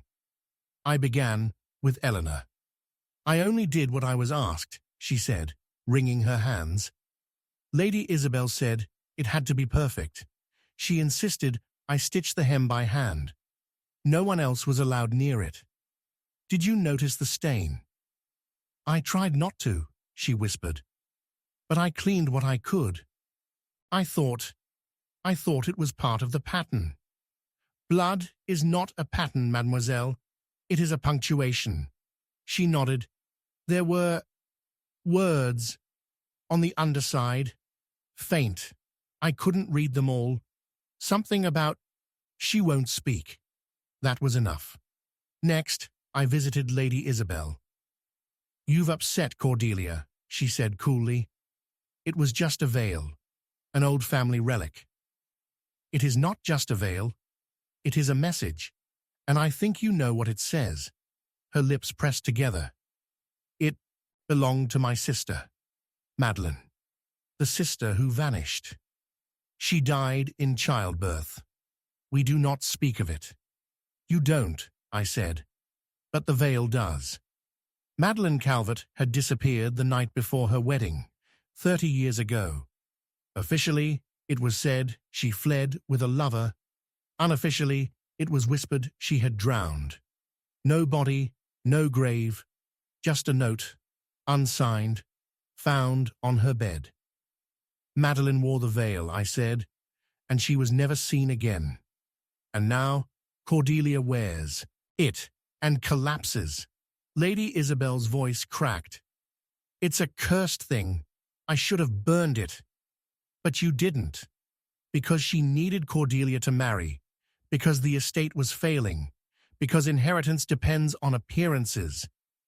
And then came the second veil, found in a locked trunk in the tower, beneath bolts of faded satin, inside a box lined with rose petals long turned to dust. A second veil, identical in shape, but pristine. Untouched, white, which meant the veil Cordelia wore was not the heirloom. It was the one Madeline wore, and it had been hidden. Act 2 revealed more than guilt. It revealed intent. I found Reverend Tolland in his study, surrounded by old prayer books and the scent of mold. She came to me, he said, the night before her wedding. Madeline, she was crying. Why? She said she couldn't go through with it, that he frightened her. Who? Henry Blakemore. The groom? He nodded. Her fiancé. He was not kind. She wanted out, but Lady Isabel wouldn't allow it. And the next morning, she was gone. And you said nothing. I was told not to. Ah, the lie of silence. Blakemore was dead now, a heart attack, buried with honors. But I found something else. Letters between him and Lady Isabel. Letters threatening scandal if the wedding failed. Letters promising wealth if it succeeded. Control. Power. But Madeline had refused. And so, she vanished. Act 3, the veil lifted. I gathered them in the great hall. The storm crashed above us, and the wind moaned like a memory in the walls. The veil, I said, was never Cordelia's. It belonged to Madeline. It was hidden for decades, but someone brought it back, someone who wanted her remembered. Eleanor stepped forward. It was me, she whispered. I found it in the tower. The hem. It was stitched with her name. It felt wrong to leave it hidden. I thought, if Cordelia wore it, it would mean something, that Madeline would be seen again. But it meant more, I said, because it did not just hold her name, it held her voice. I turned to Lady Isabel. You knew the veil had blood on it. You knew it was the one Madeline wore the night she died, and you put it on your daughter anyway. Tears welled in her eyes. I didn't know what else to do. I thought, if Cordelia married, the past would be washed away. The past, I said softly, cannot be drowned. It surfaces, always. Cordelia entered then, calm, strong. She looked at the veil laid across the table. She didn't run away, she said. Madeline, she was buried in the garden. We all turned. I remembered, Cordelia continued, when I touched the veil, something from when I was small, a storm, a scream, my mother holding a shovel. Isabel collapsed then. She wouldn't go through with it, she cried. She was going to ruin everything. And so, she made her sister vanish and wore pearls over her guilt. The authorities came. The garden was dug. Bones were found. The veil at last was folded and placed in evidence. And I, Poirot, walked once more through the chapel. It was quiet now. No music, no vows, only truth. The veil, I whispered, was not crimson by accident. It remembered what everyone else tried to forget. Chapter 12. The truth beneath the floorboards. Poirot lifts the final plank, and the whole house of lies collapses. It was not the scream that caught Poirot's attention, but the silence that followed it. A deep, unnatural stillness, as though the very walls of Everleigh Hall had been holding their breath for decades, and in that moment chose to exhale. The guests had fled, the servants scattered, but he remained, standing in the heart of the drawing room, staring at the spot where the plank had creaked when no one walked upon it. Rain battered the tall windows behind him, throwing faint lightning across the marbled floor, but it was the sound beneath the boards that spoke the loudest. A sound that said, "Here, monsieur, here lies the thing they swore would never be found." Poirot knelt slowly, his knees creaking in rhythm with the ancient timber. The parquet was dusted with ash and time. One corner of the plank was chipped. Not recently, but long enough ago that the scratch had collected the filth of years. He traced it with his gloved finger, then tapped. Hollow, not hollow like a pipe, hollow like a grave. Ah, he murmured to himself. It is always so. The truth, it may be buried, but it does not die. The room smelled of old wood, frayed velvet, and something else, something faint and bitter beneath the perfume of decaying roses. As he levered up the board, with a fire poker taken from the hearth, the air shifted, cooler, wetter, older. Beneath the plank was not insulation nor dust, but a small, carved wooden box, no larger than a shoebox, but stained at the corners with a dark, russet hue. Poirot hesitated. Once he had told Hastings that truth was a blade. What he had not said was this: sometimes it cuts the one who dares to wield it. 3 nights earlier, the body of Miss Fiona Langley was found at the foot of the grand staircase. The official word had been accident. Her heel, a fragile satin thing, snapped and she tumbled down. But Poirot had seen the heel. It had not snapped, it had been sliced. And not by time, but by intent. There had been a wedding at Everley Hall, or there was meant to be. The union of Alistair Marsh and Juliet Carrington, young, brilliant, and photogenic in that curated way the wealthy families preferred. But Fiona was Juliet's cousin, and the only member of the Carrington family who disapproved of the match. She had been loud about it, emotional. That night, before she died, she had argued with Juliet on the landing. Poirot heard the echoes in every servant's whisper. The candle in the sconce had been knocked sideways. The petals of Fiona's corsage were still caught in the baluster. And then there was the letter, folded in Fiona's coat pocket, unsent. Addressed to a man named Christopher Vale, a name Juliet swore she didn't know, but her voice had cracked when she said it. And now, beneath the floor, a box. Poirot lifted it with care and placed it on the low table near the hearth. The room around him felt smaller suddenly, as if the house was leaning in, listening. He unclasped the latch.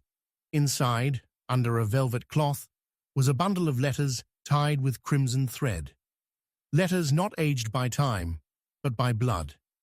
The first began, "My dearest C." The handwriting was Fiona's. The next 3 matched. And the 5th was different. Not Fiona's, not even a woman's. It was Christopher Vale's. The letter revealed everything. A secret engagement between Fiona and Christopher, a scandal hidden from the Carringtons, and a threat. If Juliet went through with the wedding to Alistair Marsh, Fiona would reveal what she knew, not just about Juliet's past, but about what had happened the last time someone crossed her. "Juliet," Poirot whispered. "Mon Dieu, what have you done?" But Juliet was not the only one with motive. Alistair Marsh, wealthy heir, groom-to-be, had everything to lose if Fiona's letter surfaced. Fiona's father, Charles Langley, once owned half of Everley Hall before losing it in a scandal that was never explained. And Juliet's mother, Celeste Carrington, had remained unnervingly calm after the death. "I warned Fiona," Celeste had said to Poirot with that tight, painted smile. "Some stones ought not be turned. The things beneath them do not always stay buried." But Poirot was not afraid of dirt. He welcomed it. Act 2 had begun in whispers, but now grew louder. He gathered the suspects in the conservatory. The storm had passed, but the air was heavier than before. To understand a crime, Poirot began, one must not ask who benefited, but who feared exposure. Juliet sat rigid in her ivory dress. Alistair leaned forward, too casually, sipping tea he did not taste. Celeste stood by the window, her hands clasped too tightly behind her back. "I received a letter," Poirot continued, From Fiona. She wrote it the night before she died. In it, she claimed she had evidence of fraud, of betrayal, and of a prior engagement between herself and a man named Christopher Vale. Alistair's jaw clenched. "You know that name, monsieur?" "No," he said too quickly. Juliet stood. "You're making a mistake." Fiona was emotional, dramatic. She saw threats where none existed. "Ah, but this is the curious thing," Poirot said. "It is not her emotions that interest me, but yours. When she fell, you did not cry. You locked your door. You made no effort to see her body. You told the staff she had always been troubled." I was in shock. "Non," said Poirot, his voice soft. "You were afraid." The second twist came not from Juliet, but from her mother. Celeste stepped forward. "Enough. If you want to blame someone, blame me. I took the veil from Fiona's room. I burned the letters. I tried to protect my daughter." "But you failed," Poirot said gently, "because you protected the wrong secret." Celeste narrowed her eyes. "What do you mean?" Poirot turned to Juliet. Fiona did not fall. She was pushed, but not by Alistair, and not by her cousin. No, she was pushed by someone who feared what she might say about the past, about Everley Hall, about what lies beneath it. He turned and gestured to the fireplace. "This room, do you know what it was before it became the drawing room?" Juliet blinked. "No. It was the nursery. 50 years ago. There are records, old servant rosters, and in one of them, this room is listed as locked, after a fire that was never reported." Poirot moved back to the hole in the floor, where the plank still lay beside the open box. "There was another child here. A girl. She disappeared after the fire. Everyone believed she had died, but she had not. She had been hidden, moved, sent away to protect someone. The final letter had said it plainly. My name is not Fiona Langley, it is Isabella Marsh, and I remember the flames. Everyone froze. Fiona, Poirot said, was not Juliet's cousin. She was her sister, the daughter Celeste tried to erase, the child born from an affair, hidden, shamed, but she came back. And when she recognized the veil, she knew the truth had been buried beneath this house all along. Juliet fell to her knees. She found the papers, she whispered. The birth records. She said she would tell everyone that everything I had, this wedding, the inheritance, was built on lies. I didn't mean to. I only wanted her to stop. Poirot closed his eyes. A push, just one, and a life is ended. The house felt quiet again, not peaceful, just still. As if satisfied the truth had finally been spoken, Poirot rose. The rain had started once more, light now, tapping like fingers against the glass. He looked to the guests. No one moved. The veil, he said softly, was always crimson, not from thread, but from what it covered. Outside, the wind stirred the ivy. Inside, the flames whispered against the hearth. And Poirot, ever composed, uttered the final words that would echo across Everley Hall long after the floorboards were replaced. Justice, he said, is not always kind, but it is always owed.